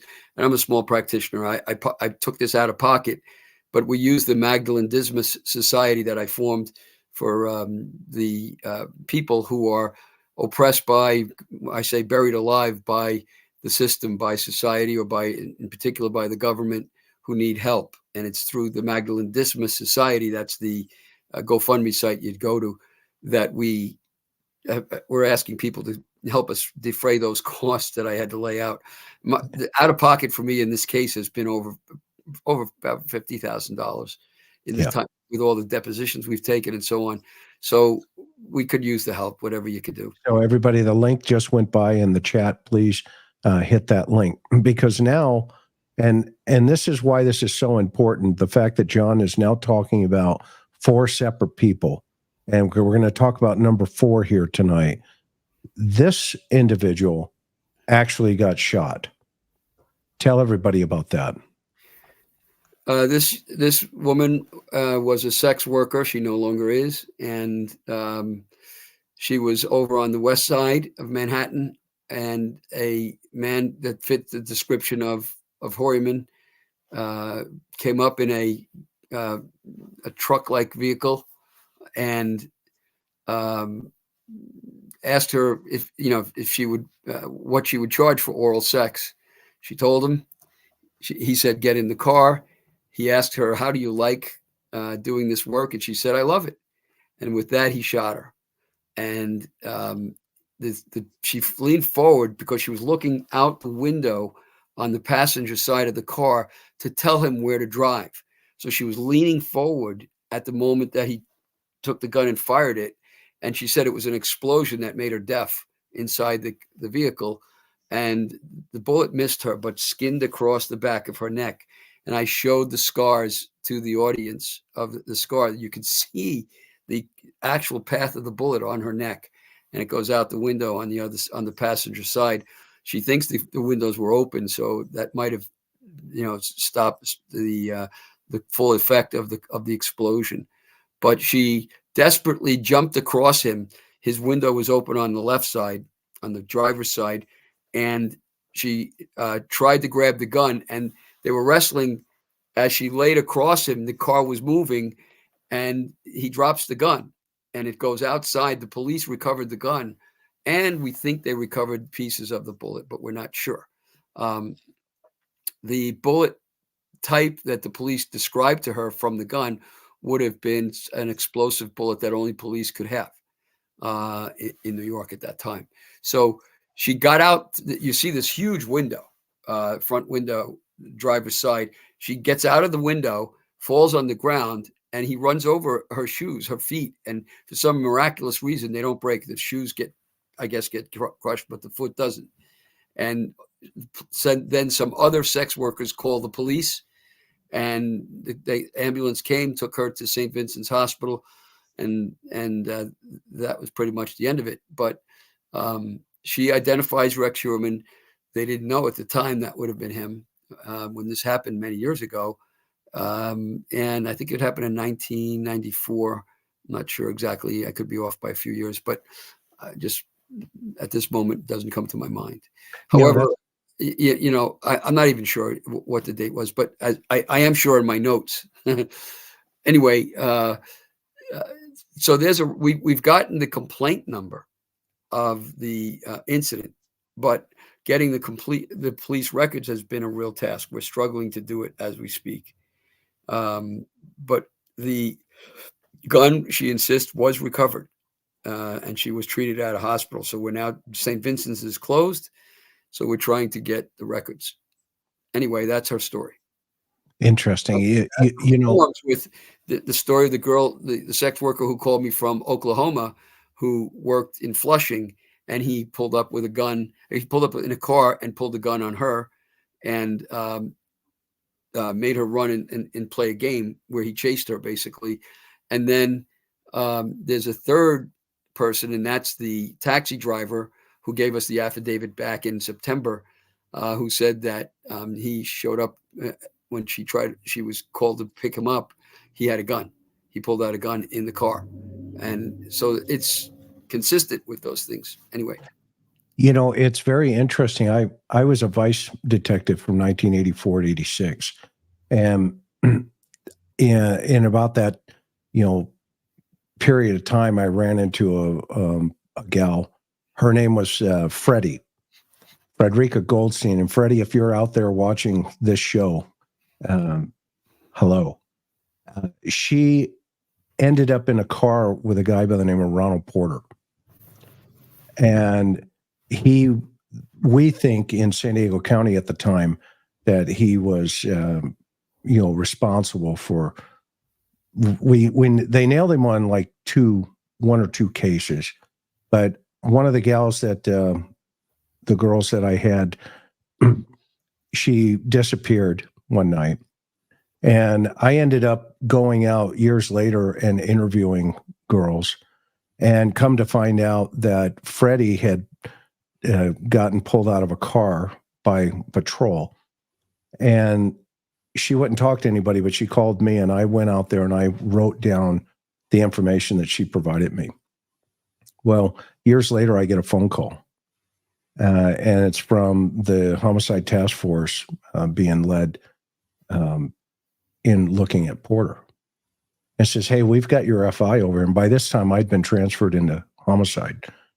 "Hey, we've got this old FI here. It's just a field interview card that you did with this Goldstein, Frederica Goldstein." Long story short, it ended up being he ended up being the guy that they believed was responsible for. I think it was either 24 or up to 40 gals. Gary, I mean, you know more about that one than I do, but back in the day. But how many do they try to connect him to?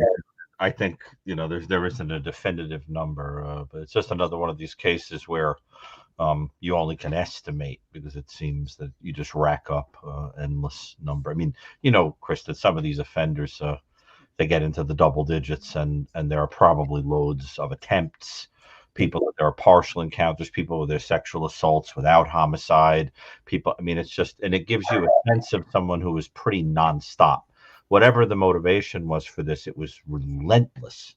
I mean, it's like you could reach into a time in his life and there's a story like this. I mean, what was this about? Which then, just because I don't want to not have a chance to ask it, what an expensive lifestyle. This guy must have had hundreds of sex workers, going around to spots that sound like he was doing a lot of gambling, buying hundreds of guns, etc. I mean, John, what was this guy's finances like?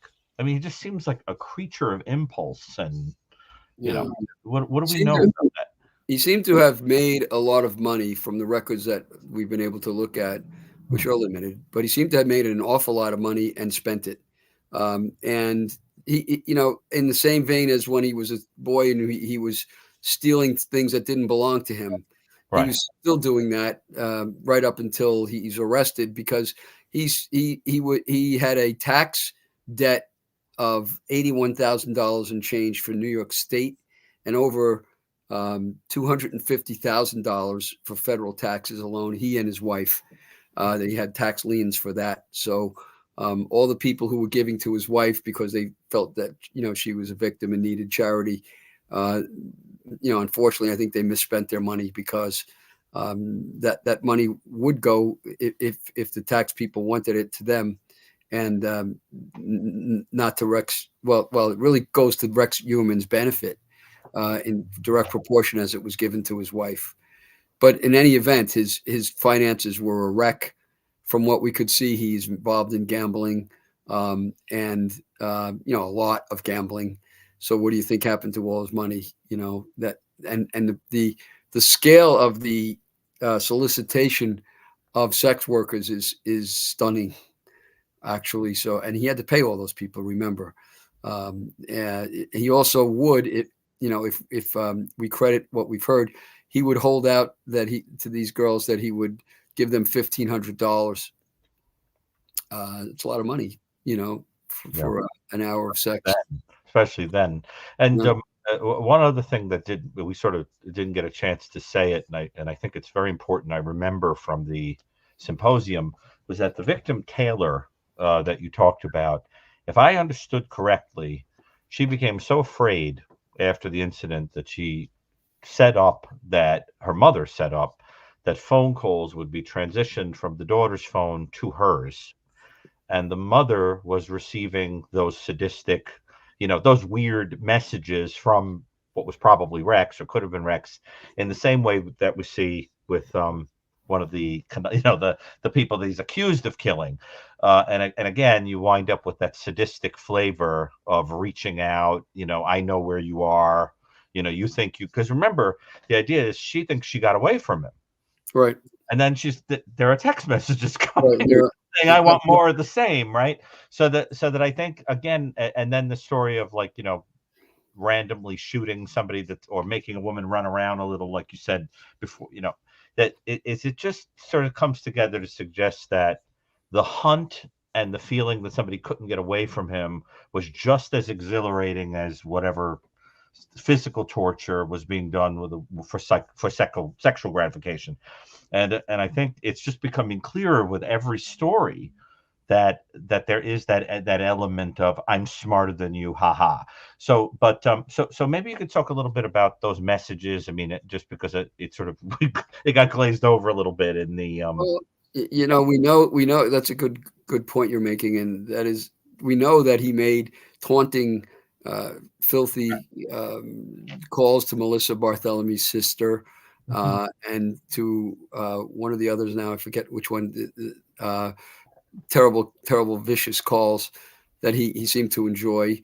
I, by the way, have another affidavit. I don't know how, we didn't have time to really get into it in detail. I read it out loud at the symposium, where a young woman who was kind of down on her luck at the time was partying with a group of men she hadn't expected to be with. She had thought she would be with a girl who was a sex worker and who disappeared. And so she was left alone with these men in a motel room of sorts in Patchogue, Suffolk County. And with her was the man that was offering the crack pipe for everybody to smoke out of, and kind of set up a ritual where they would stand in line, take a hit, and then the next guy would come up. She was in that room with this guy. That was James Burke. And she identifies him clearly. He was identified as a cop when she was there. She remembers him. And when she was only, I think she was 18 years old, she goes outside, and all the men are outside looking at a fancy car that had come. And Rex Heuermann was basically standing outside, and then tried to talk to her and put his arm around her. and she was able to talk him into letting her sneak away to get cigarettes. And then she went into her door of her room and just refused to answer the door when a knock came. And she gave us that affidavit as well. So if she's got it right, we've got Human connected with Burke, which would be a very interesting connection. Now, you wonder, did Burke really smoke crack? Well, I represented Loretta Rickenbacker, one of the girlfriend of girlfriends of Burke. She was a sex worker he met on Albany Avenue over in a notorious area of Amityville in Suffolk County. And he had filthy sex with her right away, really gross when you hear what he did. And then she became his girlfriend. And she would go, and she told me this herself, she would go to a house in Ronkonkoma, and Burke had a person running a ring of sex workers out of a beeper in his house, hooking them up with people in Ronkonkoma, in the house in Ronkonkoma, and I have firsthand witness to that as well. Anyway, Loretta would go there, and she and Burke would smoke crack together, according to her. So he was a crack user, and it conforms with this other witness's statement. So these are things you have to understand. You know how many hours, I guess I digress, but it takes to vet these people and meet them and go over this and make sure they're not lying and making it up and so on. It's an amazing amount. But this woman passed that test for me, as far as I'm concerned, and she gave that affidavit as well. So I guess that's why I just think you're amazing. I mean, and that comment about you being the GOAT, that you've been, that's a good terminology, right? In today's world, it means you've latched on, you're not letting go. And I couldn't help but bring up, that Porter case, because it was, a prostitute who solved that case. And they were looking at, cops, we had victims with, rocks in their mouth and that kind of thing. And so the fact that you're listening to them, and the fact that you're documenting what they're saying, and this is important for our audience to understand. I mean, the two docs, Dr. Ramsland and Dr. Brucato, will testify to this in terms of in their experience level. Those are the type of people that solve these kind of crimes. You get the victims who said, "I'm lucky to be here. This is what happened." And it's an investigator's role to say, "Okay, I believe you," or, "You know what, let me corroborate that and make sure that, okay, yes, we're checking the boxes here. We're checking the boxes." And then everything else that they did up to that point is irrelevant. Yeah. At that point. Well, remember that in this case, Sheriff Toulon studiously went through the sex workers in jail. They constantly do that and ask them what they know and how they know it, in order to get this very kind of information that I've gotten. The interesting thing is that I've gotten all this information from October 18th until now. Not once have I gotten a call from anybody from the task force to see what I have, to ask me to report back to me about what the two people that Rodney Harrison vetted, one of them personally with he and myself doing the work with this other woman. I've never heard back, thanks, no thanks, nothing, zero. And they've never asked me what else I've learned, knowing that I'm learning these things. So it should tell you a lot about the approach here. And Dr. Ramsland, I mean, even in the Ridgeway case back in, Green River, right? I mean, weren't the cops going where all the sex workers were and interviewing everybody on those streets and saying, "What do you know?" Oh yeah, and some of them even in a protective way, like they really wanted to use them and help them and make sure this got solved for them.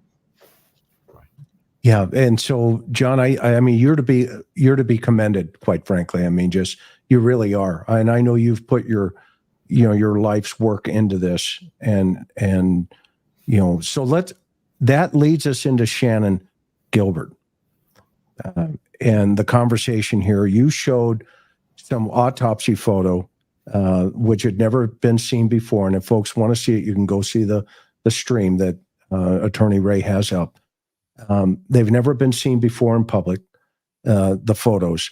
And she had some type of injury to her neck. Tell everybody about that. Yeah, well, we spent, as I said, 2 hours explicating the case that we make that Shannon Gilbert was murdered, and essentially taking apart the police narrative that she died of natural causes. And one of the things that we did in that connection was we got world-renowned medical examiner Michael Bodden to perform an autopsy with me of the bones or remains of Shannon Gilbert, which I had to fight to get from the medical examiner's office for years. And we did that. Amongst the bones we found was what we were looking for, a bone which had been mentioned to me by the medical examiner, and I knew about the bone. It's called a hyoid bone.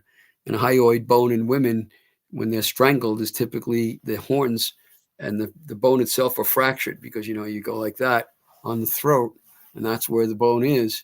You crack it. So if the hyoid bone is fractured, you see it in well over 90% of the women who have been strangled.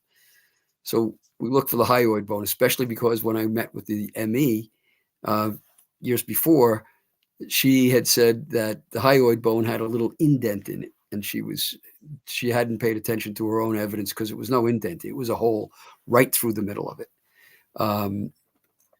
And it bothered me when I heard that. I looked at the little picture that they gave us of the hyoid bone, and it was in place. It was found in place where it would have been. So the theory that, well, animals ate away at the horns is nonsense. But in any event, we found the hyoid bone, and it's about that big. And sure enough, there was the hole right through it. It was almost a perfectly round hole in the middle, and the horns were broken off, and you could see the rough edges of where they were broken off. So, that contradicted the police big time. And interestingly, when we released that information back in 2015 or 16, I got a call from the chief of detectives a day or two later after we released that info. And he said, he was Detective Byra, and he wanted to work with me. And I said, I'd be delighted. And nothing of this I'm bringing up has anything to do with the police. I like the police. I admire them. I think they're great, very courageous people. And I've cross-examined them in homicides, and I have nothing but the highest regard. So I told him that, and he never called me back until Rodney Harrison showed up in my office with Lieutenant Byra back in January of last year. So in any event, the story about Shannon, not only the bone, which would clearly suggest what Dr. Bodden found. There are other instances, other circumstances as well that were all brought out at great extent at the symposium. And I can tell you, I have so many facts and so much evidence.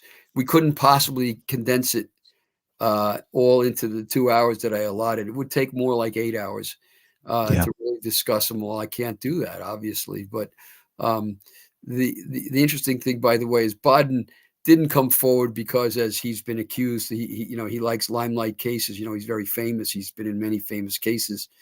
But it was a sheer coincidence. I mean, I knew Michael from when he was a Suffolk County examiner, medical examiner. I just knew of him. I knew him. I could say hello to him. He wouldn't have known me.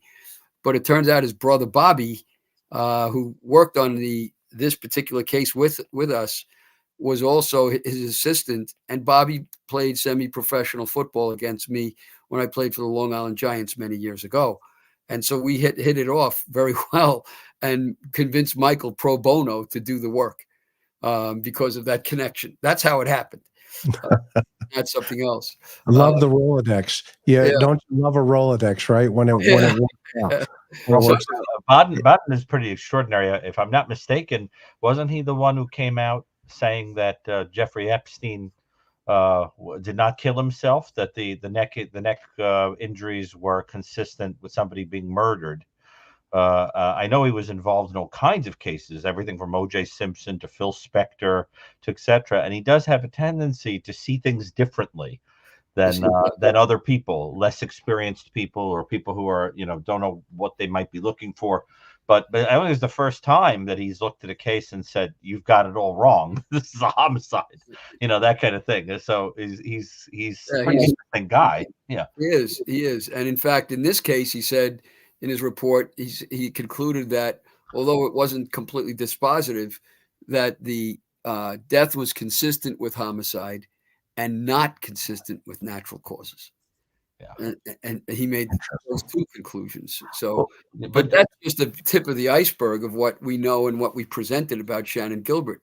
Right. Well, you also played the enhanced 911 call. Tell everybody about that. Yeah, the police story about the call is very interesting. Rodney Harrison agreed in my office. He suddenly determined after we chatted, first time we met, and he came right to me right after he got sworn in. And he stood up and said, "I think I'm going to let those tapes get released." Now, mind you, I had those tapes for a long time.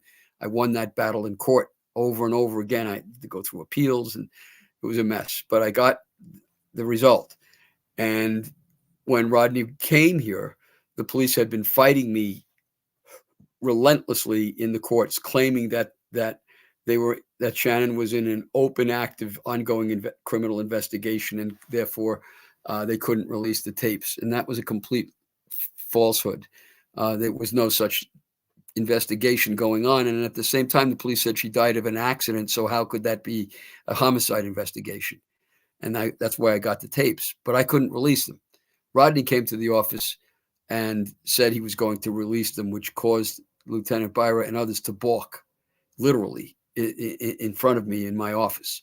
So he agreed to do that. But by the time they got around to doing so in May, the police had concocted a story for the reporters that was different from the actual tapes. So they did do what they said. They released the tapes that day, May 13th, and put it on their police site, which is very hard to find, but not easy to locate. But they called a press conference simultaneously at Suffolk Community College in Brentwood, and they set up a meeting of just the press. We weren't allowed in, so I stood outside with Senator Phil Boyle and looked on his phone at the events. And in that meeting, instead of playing the full tape, which would only have taken 23 minutes, the police played only excerpts of the tapes for the reporters, and then they put on the screen video show of what they were talking about. And so the excerpts were really fascinating, what they chose to select. So the reporters were all corralled into this place instead of listening to the original. And so their report would come out pretty much the way the police wanted it to. And what it was that they, just amongst many of the things that they misrepresented and they distorted, was that when they played the tape, there's a struggle that takes place in the wherever Shannon is, where she called. You could hear this physical struggle. You could hear the huffing and puffing and the moving and so on. They cut it out. They left it out, and they left out her running out from the house, Brewer's house, to John's house. And when she gets confronted and you hear that blood curdling scream that she lets out, screams, I should say, they leave out her running completely. They leave out key parts of the tape in their relation. But really interesting, their whole case depends upon Shannon wandering into the marsh. And when Detective Verone, in charge of the police investigation at the time, back in 2011, said she wandered into the marsh, fell somewhere, got disoriented, and died of natural causes. These are homicide detectives, Chris, like you, detectives. They deal in evidence all their lives. It's all about evidence. If they don't get the right evidence, the murderer walks. So They live evidence. And so here is the same police department that lives evidence, saying that she died, as was stated at this press conference, of an unfortunate, tragic accident, without a scintilla of evidence of an accident, without any evidence whatsoever as to the cause of her death. That supported their position, and they declared this is their opinion anyway. Who ever heard of that from the police? Yeah, I mean, with a highway bone with a hole in the neck with a 911 call where there's pure terror, because I heard the call. Yeah, when she's saying someone is after me. She says it 6 times total when she first makes the call. Someone, not they, someone is after me. And she then also says they're trying to kill me. She repeats that several times. She is perfectly rational if someone is really after her. The police their whole theory depends upon their belief, supported by nothing, that somehow Shannon was hallucinating about someone being after her. Well, I'm curious, is this just incompetence or cover up? No, it's a cover up. And I used to think it was incompetence. It's probably that too. But the main thing is that the chief of police at that time was James Burke. And he was a corrupt pervert who he was an aficionado of sex workers. He involved his whole life in sex workers and other perversions. And he, according to the police commissioner, the woman, name slips my mind, but she declared that Burke and Spoda, the district attorney, directly interfered in the investigation, threw the FBI throughout all the other outside agencies, wouldn't let them be involved in the investigation. And she could not explain why. Her name was Geraldine Hart. And she says so on tape. So you hear it all.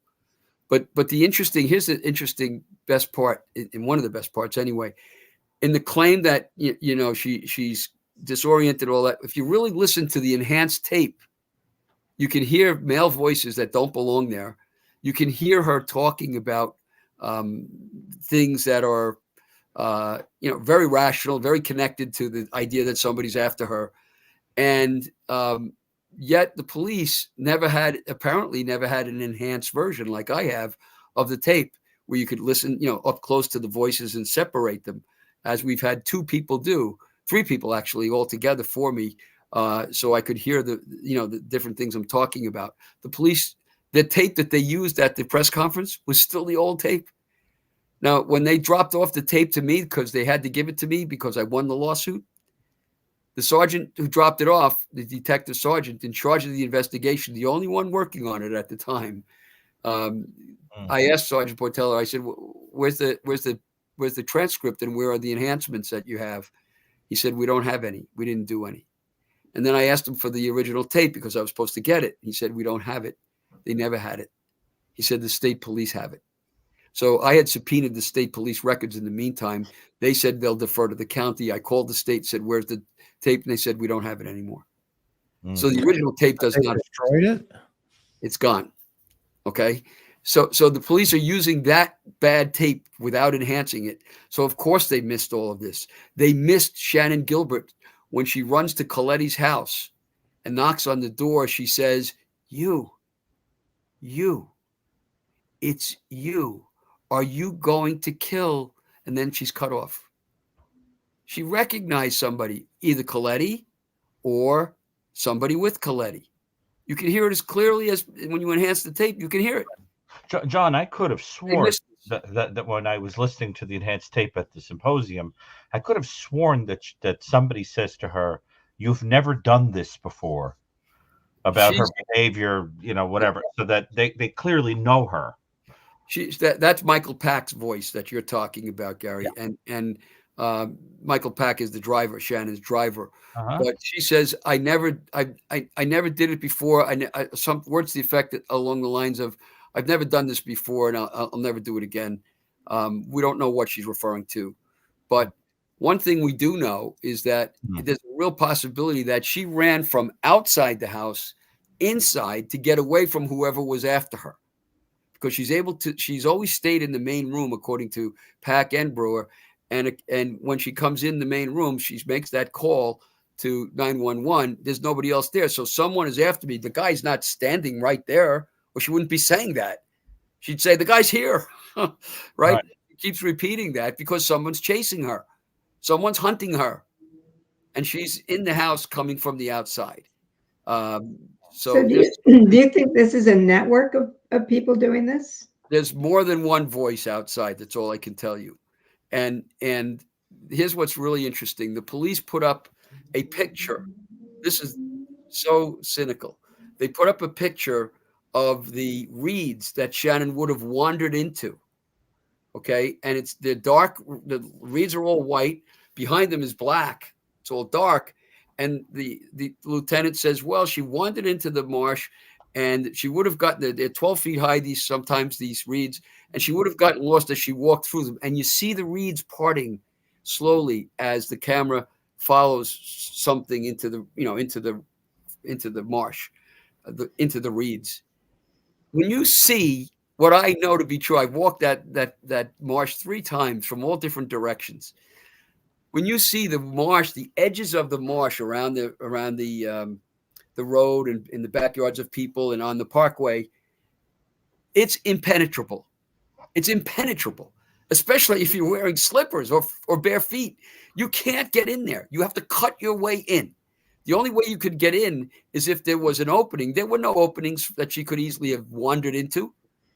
When you get inside, that picture of the reeds parting, that's complete nonsense. That's garbage. That's not the way it looked.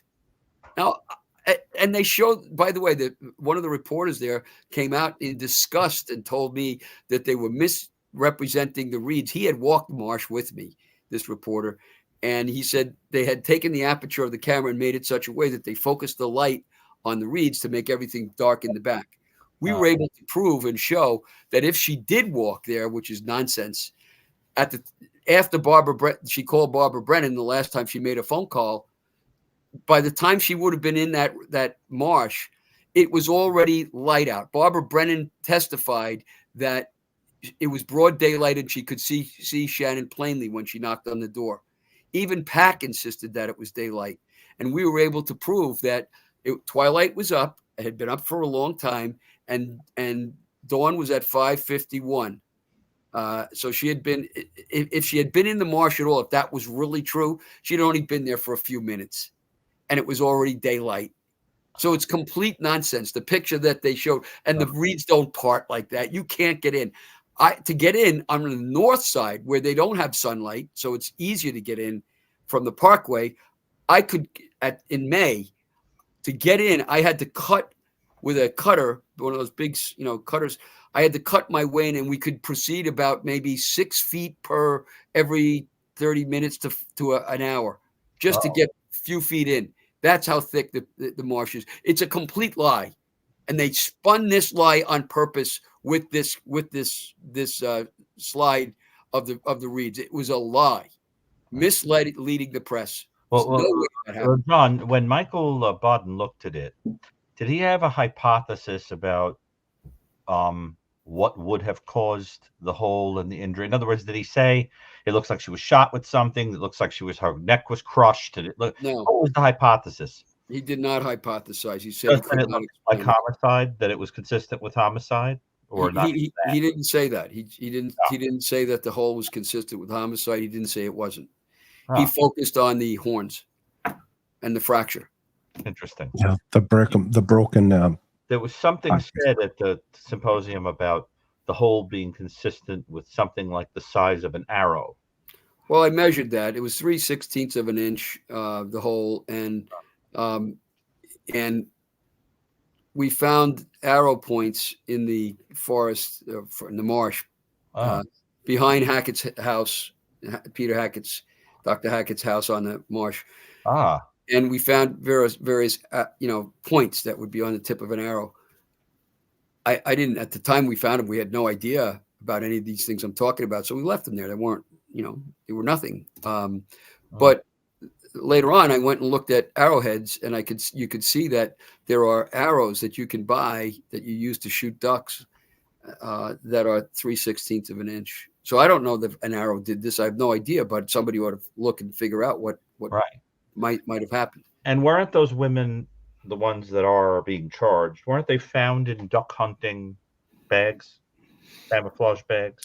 Yeah, if you listen to Paul Morrow, who's kind of a police expert and has studied that very thing and studied the duck, the fact that the women were covered with burlap, and he studied the skiffs that went across, that you could use to go across the marsh in the place where the Gilgo 4 were found. he would tell you that, yeah, that is a duck hunting place. You It's- could see that. You could see in the marsh, by the way, if people cut their way in, you could see platforms across the mosquito canals where people would walk. Oh, interesting. So I mean, guys, one of the things I'm curious about is the implication of this, that based on the timing and how long it would take to get in there and the whole thing, is the idea that there might have been some staging to sort of make it look like something else happened, or like, in other words, what are the circumstances of how her body is actually found? What's the truth of how they found her? Her body is found laying on a bush, face up, with her head on the bush on an angle, a slight angle, as the medical examiner described to us. I've asked for the photographs of the in situ, the place where they were found, and they refused to give them to me. They gave me photographs of her remains that were laying on a tarp after they had removed them. They won't give me the pictures. But the ME, when I was at the meeting, she described what I just said to you. So Shannon was laying face up. And it's interesting. I'd like to know, we don't know whether the other girls were all found face up as well. I don't know. Right, and it's interesting too, because unless I'm very much mistaken, wasn't the idea that there was water involved, that she had drowned, that she had like fallen and drowned? She's lying on her back across a bush. I don't get the connection. There was no connection. There was no connection. There was mosquito canals there. They're not very deep. I walked across them myself. They're very narrow, and they're rectangular, basically. But the vast majority of the marsh is nothing more than just it's slightly not even an inch deep. But the police declared that the commissioner of police declared that Shannon Gilbert drowned when they found her jeans, pocketbook, and cell phone and perfume bottle top in an area behind Hackett's house, sort of a circular area. And they declared that she drowned, and they hadn't found the remains yet. So you know how absurd that the conclusion is. And they had a simple test they could have performed. It's called the diatome test on her bones and her hair to see if there was, water contents, and they never did it. But at the very least, that's a completely idiotic conclusion. Right, but even if she had drowned, who laid her across the bush facing up? In other words, even if she drowned, there's an unnatural element, because the way that she's found implies movement by another person. It's interesting to dovetail into your thought, Gary. I mean, if she is on the phone and she's on with dispatch at or the 911 call there, and she gets hit with an arrow, okay, I mean, hypothetically, she could still run a significant distance before she collapses. And it's just that hitting her here with an arrow would be pretty hard to do. I agree. I agree with that. I think that potentially it's a sign of some form of torture that took place. But I don't know that. I'm not sure of that. That's one theory. But what we do know, you would have burn though, or typically around the bone. Yeah. You would, if there's like a power, keeping it. Yeah, there might be some. This is a total hypothesis, right? I mean, speculation, totally. Of course. We don't know. If they're using some type of power tool or something to that effect, that would cause that kind of significant. I mean, obviously, Dr. Bodden would be the one who would weigh in here, but I've seen situations where tools have been utilized, and I had a case where it was in the cranium, but you could clearly see where it was had to be burnt. It would almost burn going through at the same time, and the docs were able to see the splintering of that, and it wasn't necessarily a round hole. So something just that she laid in the marsh. However, the bottom of part of her body was greenish. Her bones, it's all that was left, is greenish, and the top part is bleached. So she had been there for some time. However, the police prided themselves on telling me in a false story that they wrote in a letter that they published in Newsday. They published it in Newsday that Shannon was at all times calm, that she was never under any threat, and that the men that were there were calm. The two men were there. Everybody was always calm, and nobody was under a threat. How was she dressed? Well, she was wearing a white blouse, a leather jacket, jeans, and lace-up type slippers. of sorts, like ballerina type slippers, and a pocketbook and a bag that she had. When you listen to the tape, you don't hear any pocketbook or bag. She's taking off because she's scared out of her wits. Mhm. And Coletti indicated that he did not see a pocketbook on her. And Mrs. Brennan, who gave me an affidavit, very carefully examined her on it. She said there was no pocketbook. She saw no pocketbook, and she saw Shannon clear as day. Yet the pocketbook ends up in the marsh with the jeans. And when the police commissioner was asked about the jeans, the same police commissioner who announced that she was drowned, how did the jeans come off? He said, well, the brambles, they're very thick, and they probably pulled off the jeans as she ran. Absurd. Anyway, the police pride themselves on that they cooperated with the FBI, and that the FBI flew a Black Hawk helicopter over with special, detection equipment, and they didn't find Shannon Gilbert. So the big question becomes, was she even there after she disappeared, or was she kept somewhere else? Remember, Peter Hackett makes a call to the mother the following Thursday. He denies he made the call, but that call is made from the area of Hasbrook, New Jersey. It pings off a tower in Hasbrook, New Jersey. Oh, Was Shannon still alive is a big question. dear Lord. John, I'd love to ask you, just Shannon's case, if you would let us, i.e. the Cold Case Foundation, put that particular case in front of a panel, Sure. and let us give you, feedback on it, because I'm hearing that what you're saying here is her body is so, there's decomp going on here with bleaching of the bones. But where's the clothing? I'm a little confused on that personally. Is she dressed, or do they find her clothing separate from the body in the photos they showed you? Do they show you her? Obviously, the ME shows you a photograph of her, but the body, is it zipped up at that point? And can you see the clothing in that particular picture? Yeah, what you can see is, first of all, her jeans are a third of them to a quarter of a mile away from her in the marsh. She have her underwear on? Do we know? There seems to be the remains of an underwear. Okay. All right, but it's not clear. They're not even sure, but it looks like it. Any belt? No belt that I know of, but the jeans are relatively preserved. They're not rotted and all of that. Likewise, the pocketbook and the cell phone, according to Mary Gilbert, was still workable. But the jacket is missing.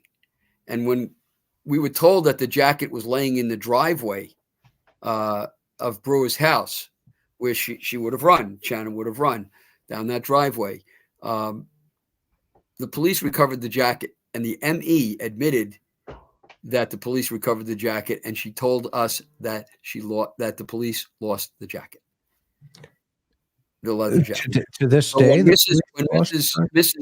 Brennan sees her, she's in a white blouse. She did not have on a jacket. do they have the white blouse? Yes, the remains of the white blouse are wrapped around parts of her body.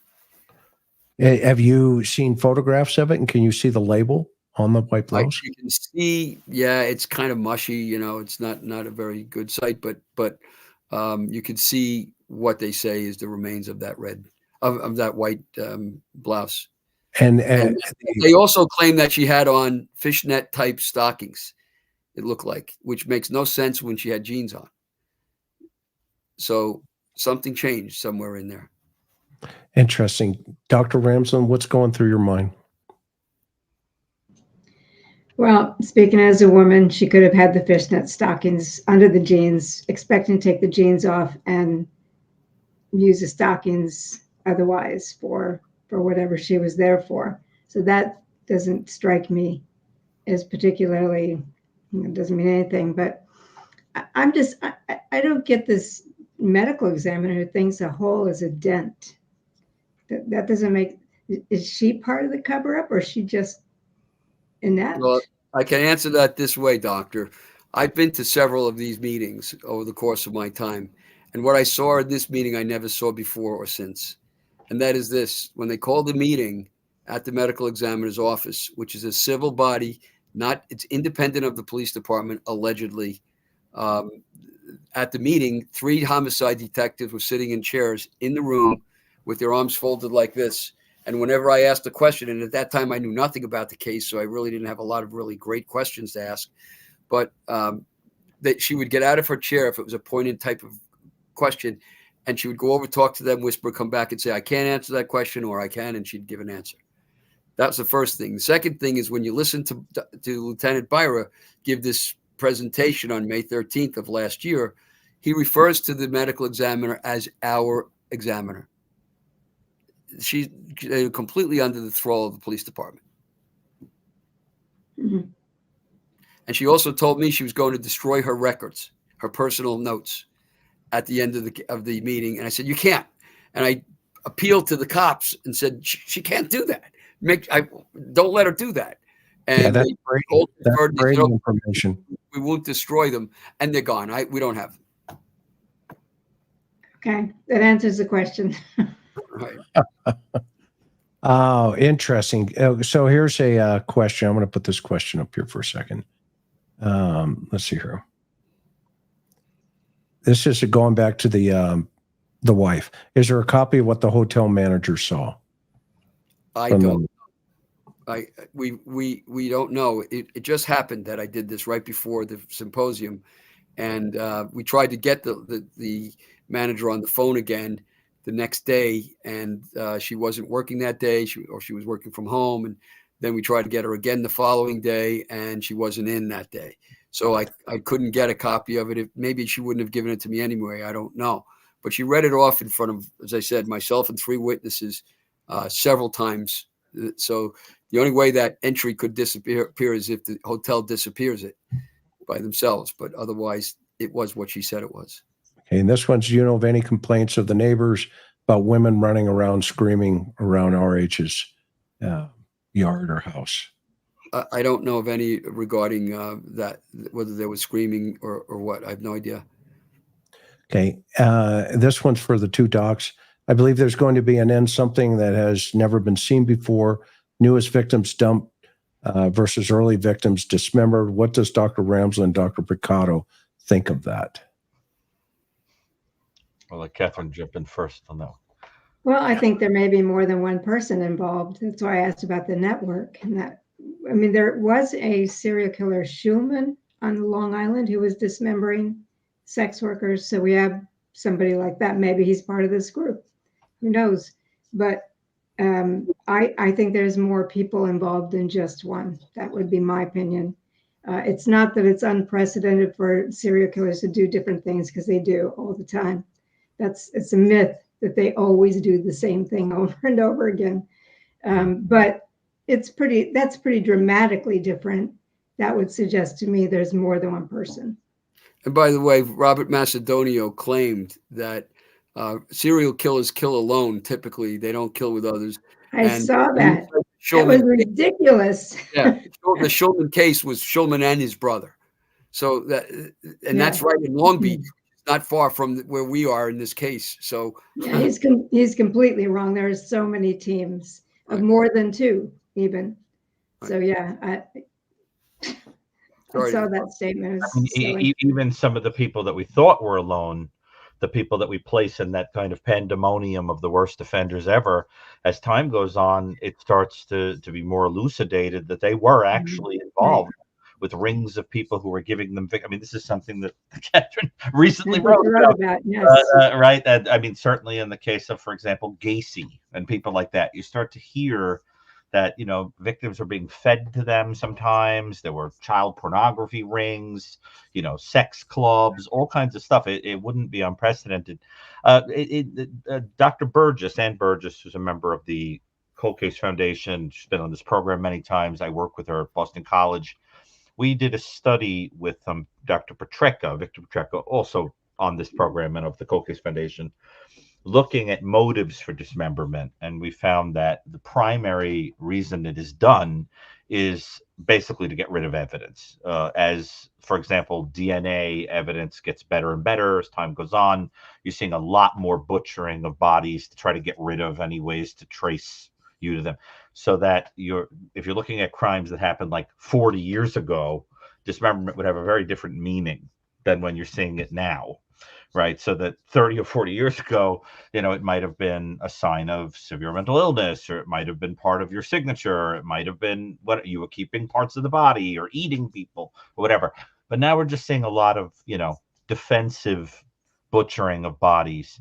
So it's kind of difficult to tell, because that suggests that somebody could just be honing an MO or trying to get rid of bodies a little more. I think it's up in the air, but I really think it's what you're doing a really nice job of is I think making it clear that there are so many people that can't be taken out of the circle that it just stinks of a network in which this guy is just a kind of a player. Whatever it is that he's doing might be horrendous, but are there other people doing horrendous things? Are these people involved in only aspects of what he's doing? And the other thing is, are there child victims that we don't know about? I mean, there are serial killers where we wind up with a whole body of victims, and then DNA winds up linking them to a whole crop of children that came well before the canonical victims. That just happened with the Night Stalker, Richard Ramirez.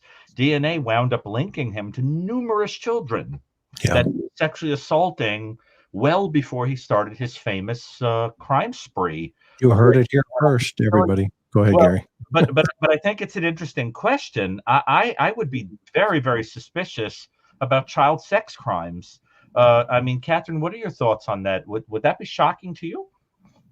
It wouldn't be shocking at all, because I think what we see is a fixation on childlike women already. So, and with the pornography, so it wouldn't be shocking at all to me. The connection you just mentioned, that this is broader and so on. We've done other research and other work here about other sex workers and the connection to the organizational part of, the sex trafficking part. And it's this whole case of Shannon Gilbert depends upon what the hiring took for that event on May 1st, 2010, how she was hired and what she was hired for. And she worked through the sex trafficking organization, and Michael Pack did as well. And we know that the sex trafficking organization was involved in Shannon that night. And the police did not investigate that at all. So it just kind of fell by the wayside, and now time has passed. But I got into some of this sex trafficking by sheer coincidence. I was asked by people in California to help out with a girl who died up in Buffalo. She was a beautiful girl, Amanda Winkowski, who she was frozen, naked, and upside down in a garbage can with the top over it. And the medical examiner there, who was completely in the thrall of the police as well, ruled that it was an accidental death because she had heroin in her system. She was a heroin addict and disregarded anything else. Years later, I came into the case to try to reopen that through an Article 78 proceeding in court to try to get this thing re-examined.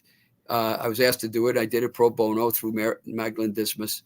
And I went up to Buffalo and looked at this case. And the interesting thing was that, by the way, we lost. They said statute of limitations ran. I appealed it in Rochester, lost there again for the same reason. But in my investigation, it turned out that Amanda Winkowski's mom, who I became very good friends with, Leslie, she was good friends with Melissa Barthelemy's mother in the Long Island serial killer case, one of the four.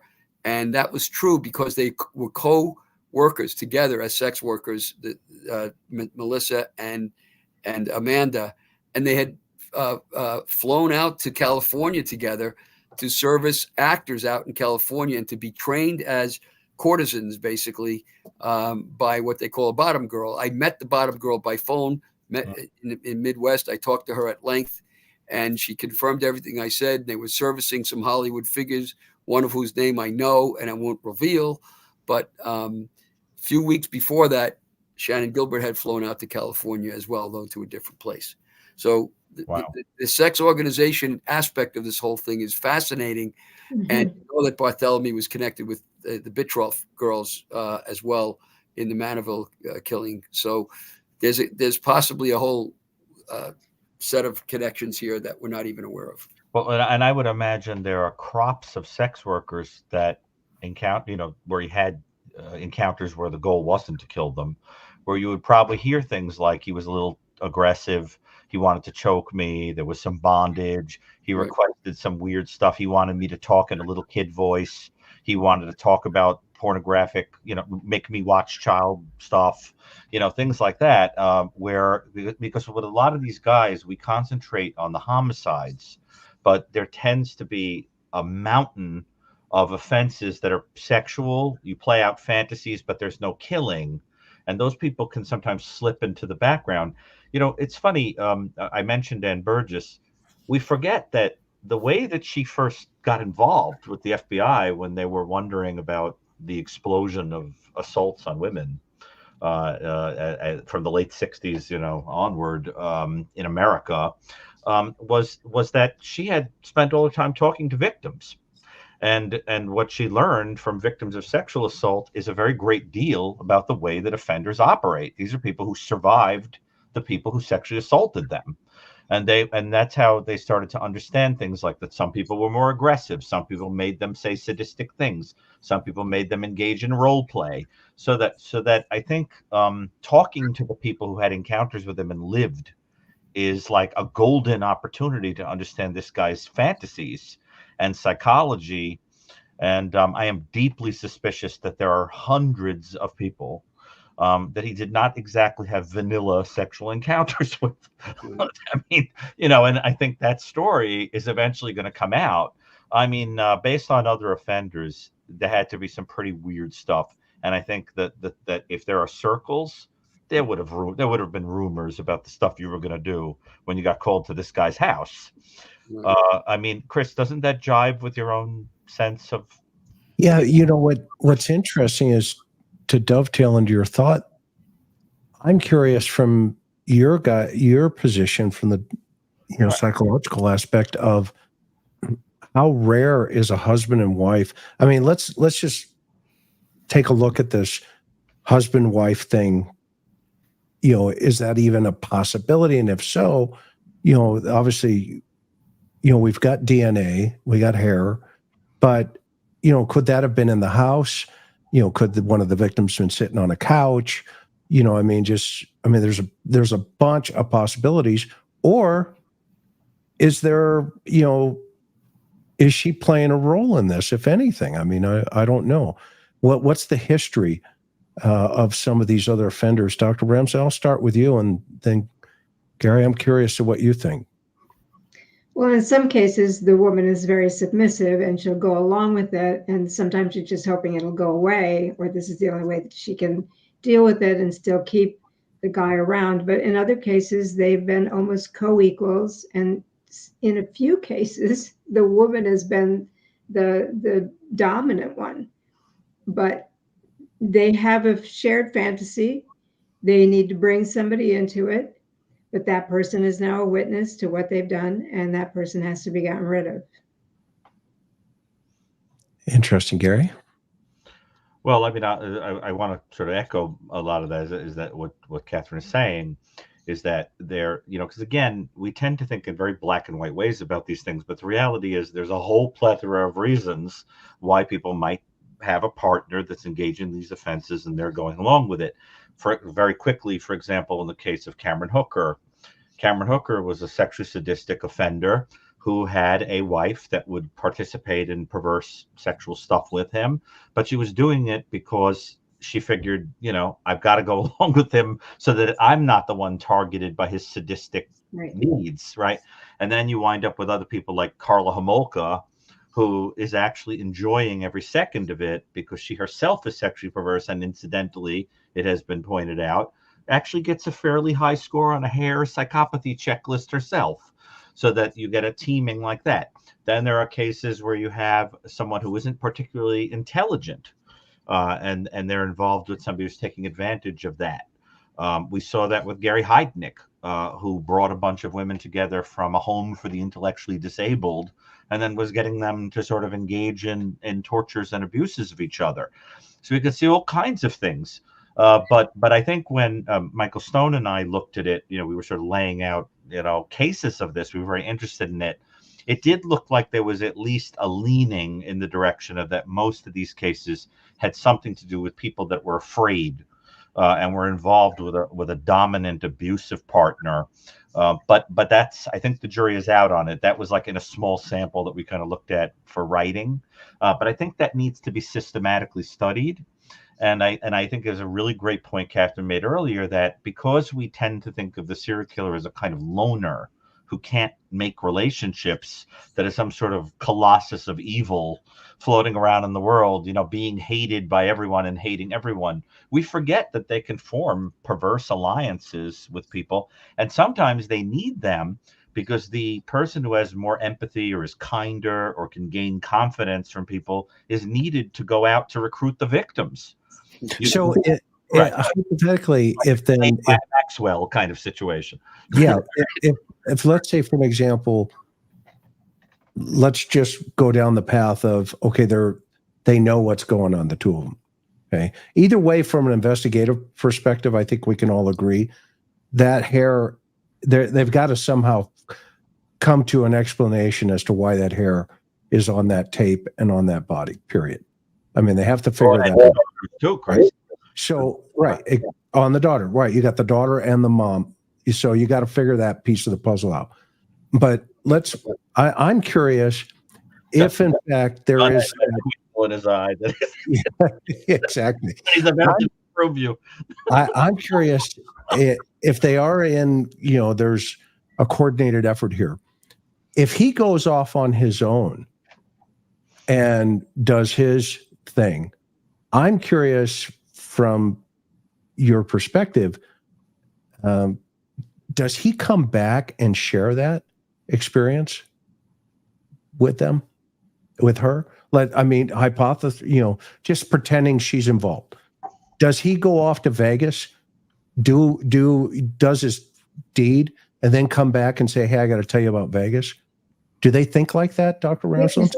It certainly can be that kind of arrangement, because it's a shared fantasy. And so they want to up the game for themselves in their sexual relationship. But it doesn't have to be that way. It can be that he keeps some things to himself, like a Bluebeard's closet, that you don't go in there. Right. Or he tells a few things, but not everything. Each relationship is going to have its own parameters. You coined, if I remember right, the compartmentalization of cubing, right? Yeah. Right. Would he fit into that description? If he does something in Vegas, he's kind of compartmentalizing it. Yeah. And then if he flies back to New York, could they hold that to themselves? Like, she's not getting this one. I'm not telling her about this one. Yeah, I mean, they could have a relationship where there's this passive aggressive thing going on, where I've just done something and I'm keeping it a secret from you. There are multiple things that have been going on that we can speculate about, but until we get behavioral evidence for it, we don't know. But certainly we knowledge of relationships where they do go off and they come back together and to build the fantasy and to bring new things into it, new toys, new ideas, enriching it, and they use it that way. See, this is why I'm asking that question. The role of an investigator is to do, so people are watching, this is exactly what we do. We reach out to experts like this and say, hey, I've got this idea. I want to throw it against you, because now what I just heard is go out and start looking for that behavioral evidence to see if it solidifies the thought process. And John, I would submit that to your team as well, that there's going to be those cube compartments of behavior. Dr. Brucato, what say you? Well, I have to say, I don't think this guy was often particularly good at hiding how hostile and sadistic he was. He wasn't a master cuber. If he was a cuber, I mean, it didn't take very much for people to see that he was a nasty character. I mean, when you talk about compartmentalization, you start thinking about a person who can look like, the kindest person in the world, sometimes, but then they've got a double life. And this sounds more like a person who could barely hide the volcano of hostility and sadism he had at baseline. And I mean, he wasn't that good at it. I mean, this isn't somebody where you're going, wow, what a nice guy. He did that.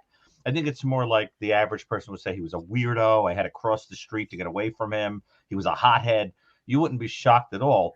One thing I do have to say, and I don't want to say this in a way that is casting aspersions, but it really puzzled me, is that in cases when you have a partner who is totally shocked by what their partner does, right? They've discovered they're a serial killer, right? There are two things that happen. One is they tend to want absolutely nothing to do ever again with the partner, right? Like they never speak again. Like, I think that happened with Raider, Catherine, Yeah. right? Right. Like that. Like I found out, I'm done with you, right? And the second thing is that they tend to have a traumatized quality where they don't want to be around stimuli that will remind them of the trauma. So they wouldn't be doing things like making a deal to appear on a documentary to talk at great length about you would be more horrified, and you would basically say, I have to block this out of my life because I have just had the rug pulled out from under me that this person I've been with for decades is somebody I didn't think they were. I was having intimacy with them, and they were going out sleeping with all these people, potentially killing people, torturing people, maybe in my own house. We have an intellectually disabled child living here and a young daughter. There would be a kind of a horror reaction where, and I don't think that you see a match there. I also heard, I don't know if it's true, but I heard that they saw each other and he was pretty affectionate. It wasn't like she went to see him and, you know, she's like, you disgusting pig, you know, and spat on him or something. It was more like, you know, how you doing, honey? You know, that kind of thing. So I think there are mismatches there that are very odd. And I am weirded out by them. I don't know, John, Chris, Catherine, what you think, but I just feel like some of this behavior is not necessarily consistent with what we generally see when somebody is shocked by this kind of discovery. What does everybody else think? Am I alone on that? No, you're not alone on that at all. Keep in mind that this woman and her family, their reaction bespoke of no conscience whatsoever, zero. And to this day, they've never once expressed a jot of sympathy for the real victims who are dead. Think about that. These are cold, conscienceless people who they seem to have no qualms whatsoever about making money like ghouls feeding off the dead. But think about this as well. The hairs are found. One of them is found on the outside of one of the victims' heads. This is the hair of the wife. And the other hair is found on the outside of another victim's head, and that's Victoria's. That's the daughter's hair. They're both on the heads of these victims. Weren't they trapped in tape, though, John? I'm not sure, because the way the district attorney describes them in his bail application, he describes them the way I just did. Okay. So I don't know if they were also attached to, but they're both up on the head. Now, what could that mean? Could that mean? Doesn't mean it, is, but could that mean that these women were head to head with the women who are dead? In what way? Did anybody think of that? That is that how the hair got there from both women? People saying, well, it fell off of Rex. Where's the son's hair falling off of Rex? Where's the two other people living in that house, according to the records I have, at the time that these things are going on? The brother was living in the house, and actually there were two other women living in the house. Where are all their hairs? How did these hairs happen to get on a belt? I mean, you need to think about those things and evaluating this, and not just say, "Ups, that's okay. We've concluded that."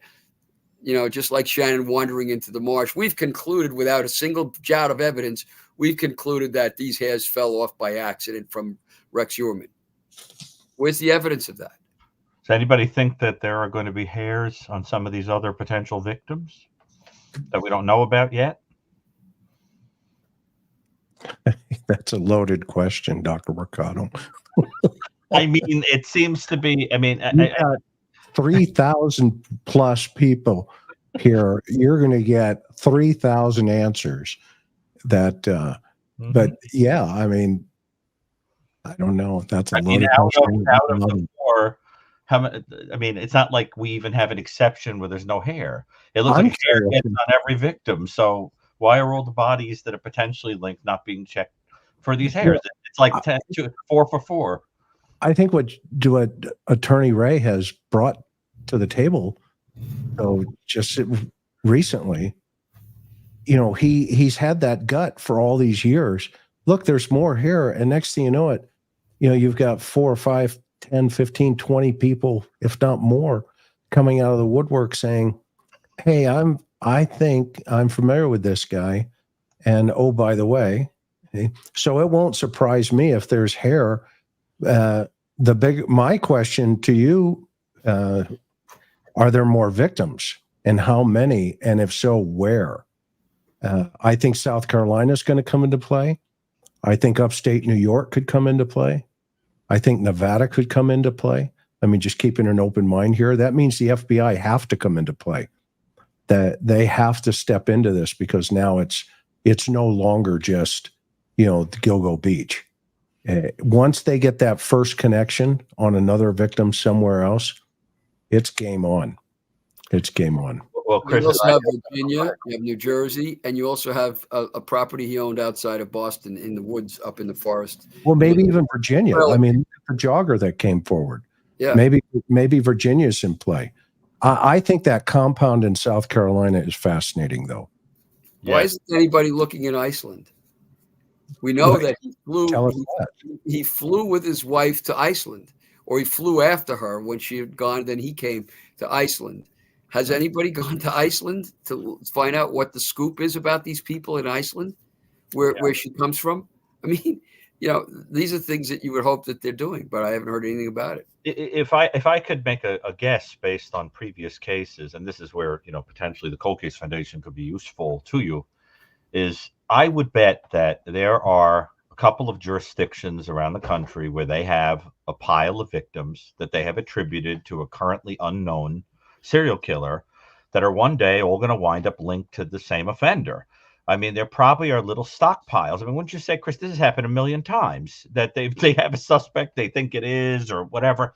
I mean, I think it's going to wind up that he keeps them, if he's like other people that do this, he's going to wind up keeping little piles of them in a few places where he sort of knows where they are. And they're clustered in one place, and then in another state, they're clustered in one place, and they're not. So I think we just found one pile of You know what would be fascinating, Dr. Ramsland, is to have Dennis weigh in what he would think. The other day too. Did you mention that to her the other day? I'm sorry. I can, if we can get him to call. He's been isolated. Oh no. Yeah, that's a complication. Let's not get into that. Okay, I won't go there. Okay. But if I can ask him the next time I talk to him, yes. Okay. Do you think there are clusters, like potentially?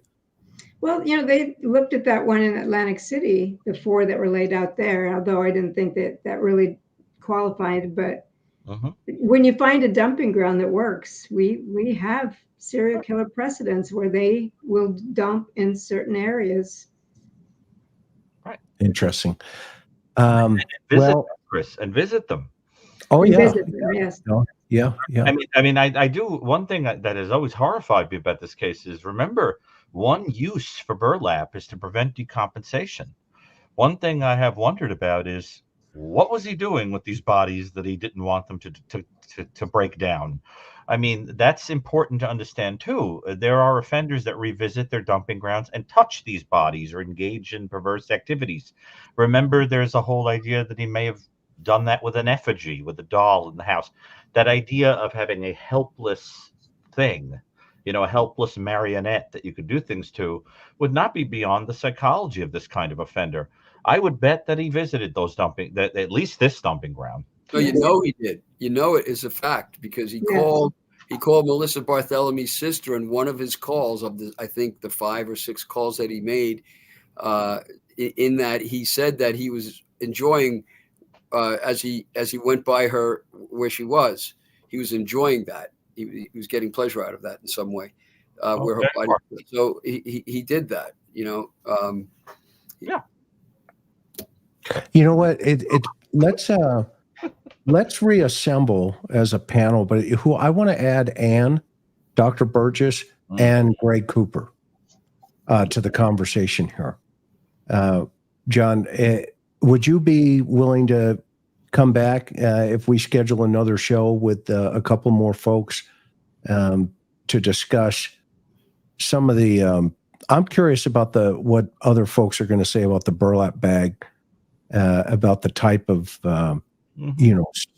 area, the geographic profile aspect of things, that kind of thing, and just is that something that maybe we could think about and we could put together again, or do you have the time? And if not, we totally understand. No, we went way over tonight, and I did that because I thought it was important, and you guys are great.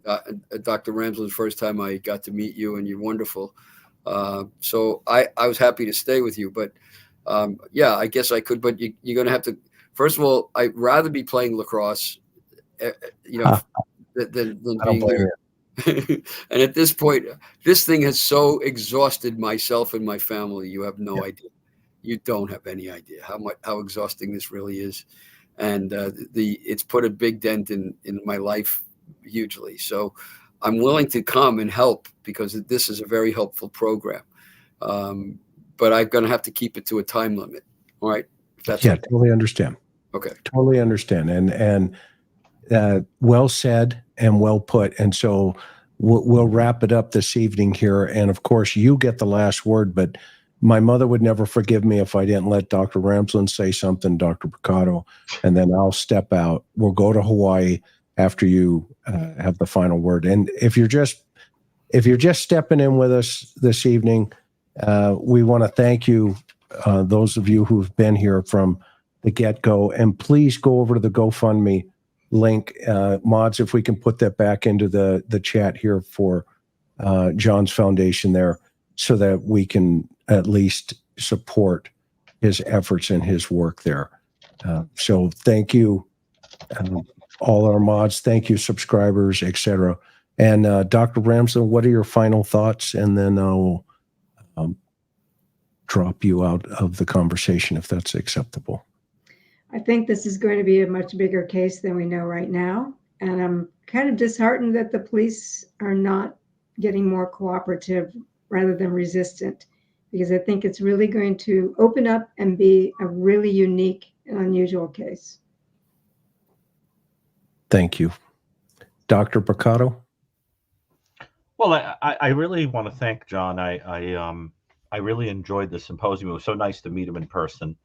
I love the kind of relentless hound dog kind of quality that John has with this passion to really really bring the truth out, and I think also to give a dignity to people that I think we just sort of society overlooks or forgets, have a human soul, which I think is a very beautiful quality that he has as a human being.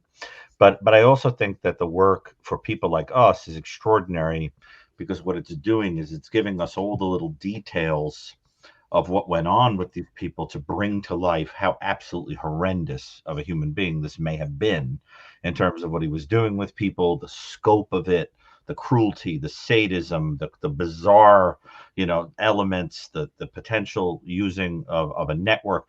And you really sort of walk away with a knot in your stomach at how absolutely expansive and horrendous this all seems to have been.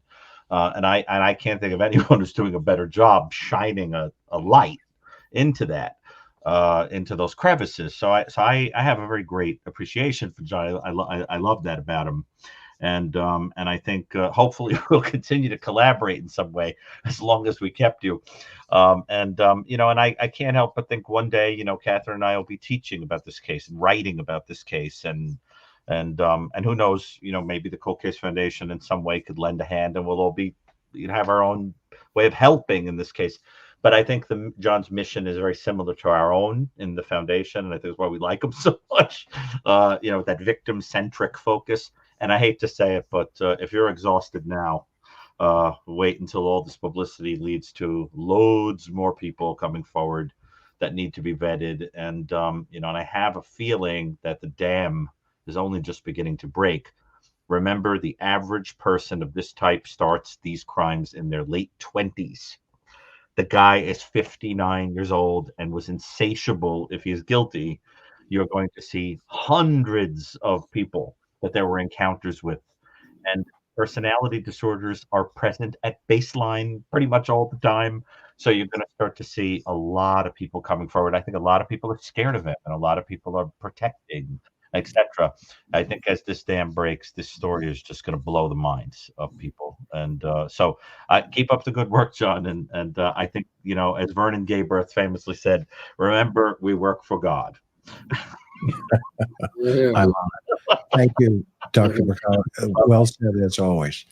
And so the last thing, John, Mr. Ray, you have the final word here tonight. And again, the foundation is available to you. It's free. It's a 501c3. It doesn't cost you anything. But again, we can put you in front of obviously some of the brightest minds in the world. Actually, in my opinion, they are the brightest minds in the world. And we continue to help in victim-focused type of cases. And we've solved many of them with the assistance of those folks who have been stranded and stuck. So if we can help, what's the old saying? The greatest exercise you can ever do is lift somebody else up. So if we can help lift you up, please feel free to always reach back. And so thank you so much for sharing your knowledge with everybody tonight. Where can folks go to see the full live stream if they wanted to see it again? Well, there's several people streaming it. We are as well. The details of that, it's outside of my competence. Okay. Well, they can see it on our channel. On your channel, yeah, your channel as well. And the sound's not the greatest on mine, and if there's a better one, then I would direct them into that direction as well. But yeah, we're about to get a really clear. We had difficulty as well because we weren't hooked into the electronic system at the conference, at the symposium. So some people are struggling with hearing everything that's on that stream, but we should have by tomorrow a very clear audio of the whole thing. If you get that, just email it to me if Okay. you would like, and I will upload it onto our channel, and then people can listen to it here as well. That's fine. Okay. Thank you so much. The time is yours. Well, okay. First, thanks, of course. Chris, you're a great guy, great cop, and I love to listen to you, and you're very wise. And Gary, likewise, we've become friends. Brucato, Dr. Brucato, Gary, he's a great guy. He knows what he's talking about. He keeps it all up here. A brilliant fellow and a delight to be with. So nothing but the highest regard for you in hosting this and going forward. And as far as the Magdalene Dismas Society is concerned, it just take my word, if you wouldn't mind, that we've done a lot of work, huge amount of work pro bono in these cases, plural, that have come in, and they're still coming in, and we'll continue to do that. But it's a it's a struggle money wise for us. So I really could use some help, because we're not making a lot of money, and we're not making any money. We've been offered, people have come forward saying, be on my production company, do this, do that. And I've refused it all. I've turned it down, unlike Ellerup and her daughter and their lawyers taking a big chunk of money for talking. I'm not doing that. So please help us with that. Now, substantively, though, to talk about this now, I think it's just a shame that we're struggling not only with these monsters, including Hoyerman,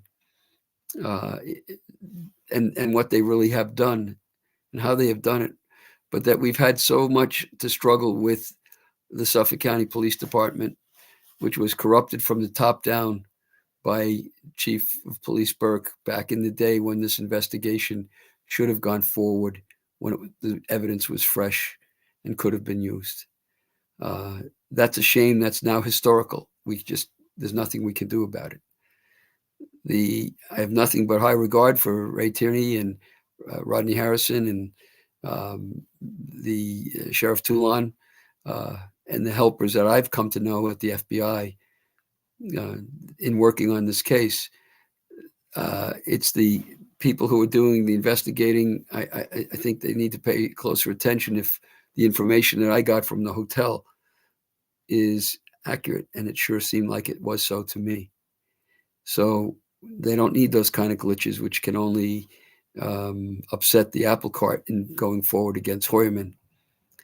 But his conscienceless wife and family are an issue and should not be written off as people who just didn't understand or know what was going on in a 1,343 square foot house that's like a super sized bungalow.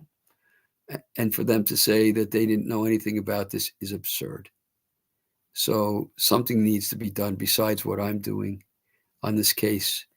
We've also been able to connect, in some regards, Rex Heuermann with Shannon Gilbert.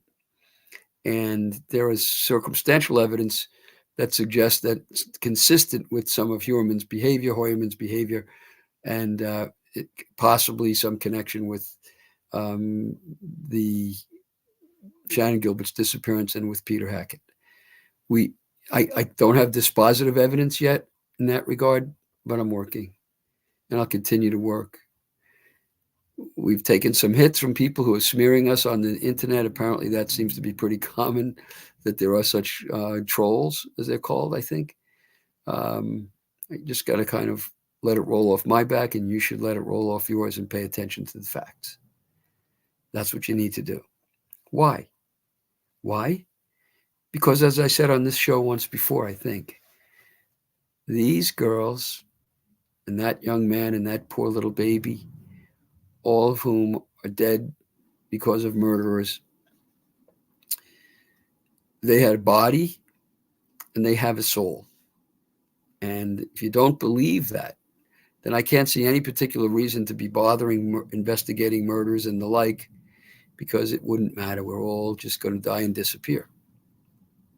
But if you have a soul, and I firmly believe you do, from all my experience with all kinds of people in this business, that soul lives forever.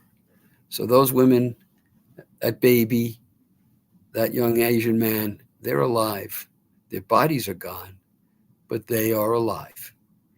And they have not had the pleasure of the truth. Their souls have to be resting disturbed. I think of maybe a romantic poem from back in the Great War. We are the dead. Short days ago we lived, felt dawn, saw sunset glow, and now we lie in Flanders fields. Well, now they lie, their bodies put away, but their souls still lie in the marsh. And their souls cannot rest, can they, without the truth? If they can achieve the truth through me and through others, learn the truth, the real truth, and hopefully through the good grace of the police department and the district attorney and the FBI, if the truth can be known and learned, as we heard from a very great man, the truth will set us free, and will set them free, and then allow them to experience the mercy of God. So it's mercy is the real goal, not justice, but mercy. As I've said before, justice is somebody I've met. She is a cold, granite, unsmiling thing. And if you say, well, we want justice, people say, oh, we want justice. I've been in the justice field for 41 years, and I don't think anybody really wants justice for themselves. They want it for others. But we have to look to ourselves first And it's not justice, therefore, that I seek, because if I were to seek it, I wouldn't be a very happy person in eternity. I seek mercy, and these girls seek mercy. And the only way they can achieve mercy is to have a revelation of the truth before the eyes of God. That's what I try to achieve. That's what I hope others will help me to achieve. And I hope I can play a role for the authorities to also achieve that goal, which is eternal mercy because of the truth. And justice will then take care of itself. We have a system for that. And with that system in mind, I finish with this. I started this case with Shannon Gilbert's mom, Mary Gilbert, in December of 2011, soon after Shannon's remains had been found.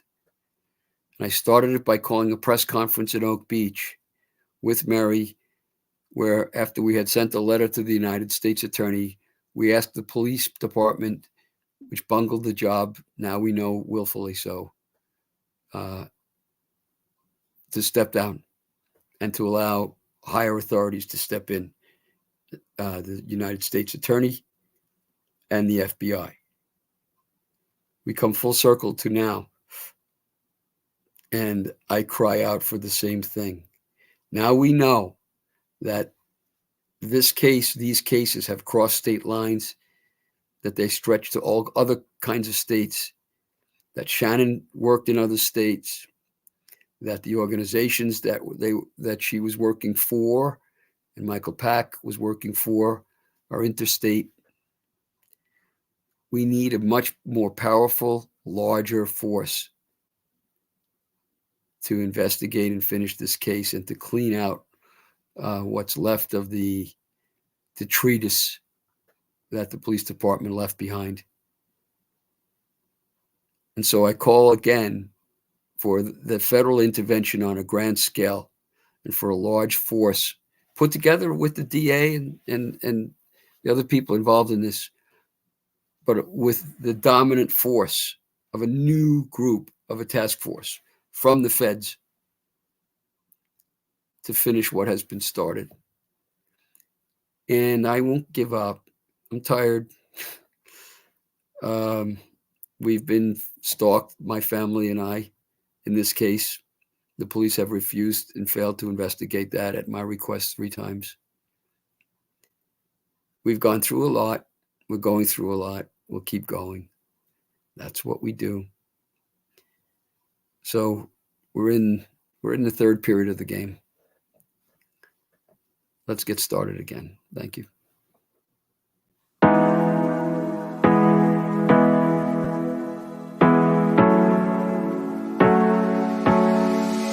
Hard working every day, I'm stressed out 24/7, babe. No timeouts, wish we could fly away. You and I go to our favorite place. Oh yeah, make special memories together. I'll be your company now and forever. I say we fly away. You and me go to our favorite place. Feeling the sun on my face in Hawaii. With you, Hawaii. With you, Hawaii. With you, Hawaii. I need a summer breeze, some fresh air to put my mind at ease. No cares. You wanna come with me? Me and you go to our favorite tree. Are you ready now? We jump on a plane now. We're taking away. Yeah, we're taking away. Don't hesitate now. We're taking away. Yeah, we're taking away. We'll never come down. We're going away. Yeah, we're going away. You and me. Feeling the sun on my face in a way.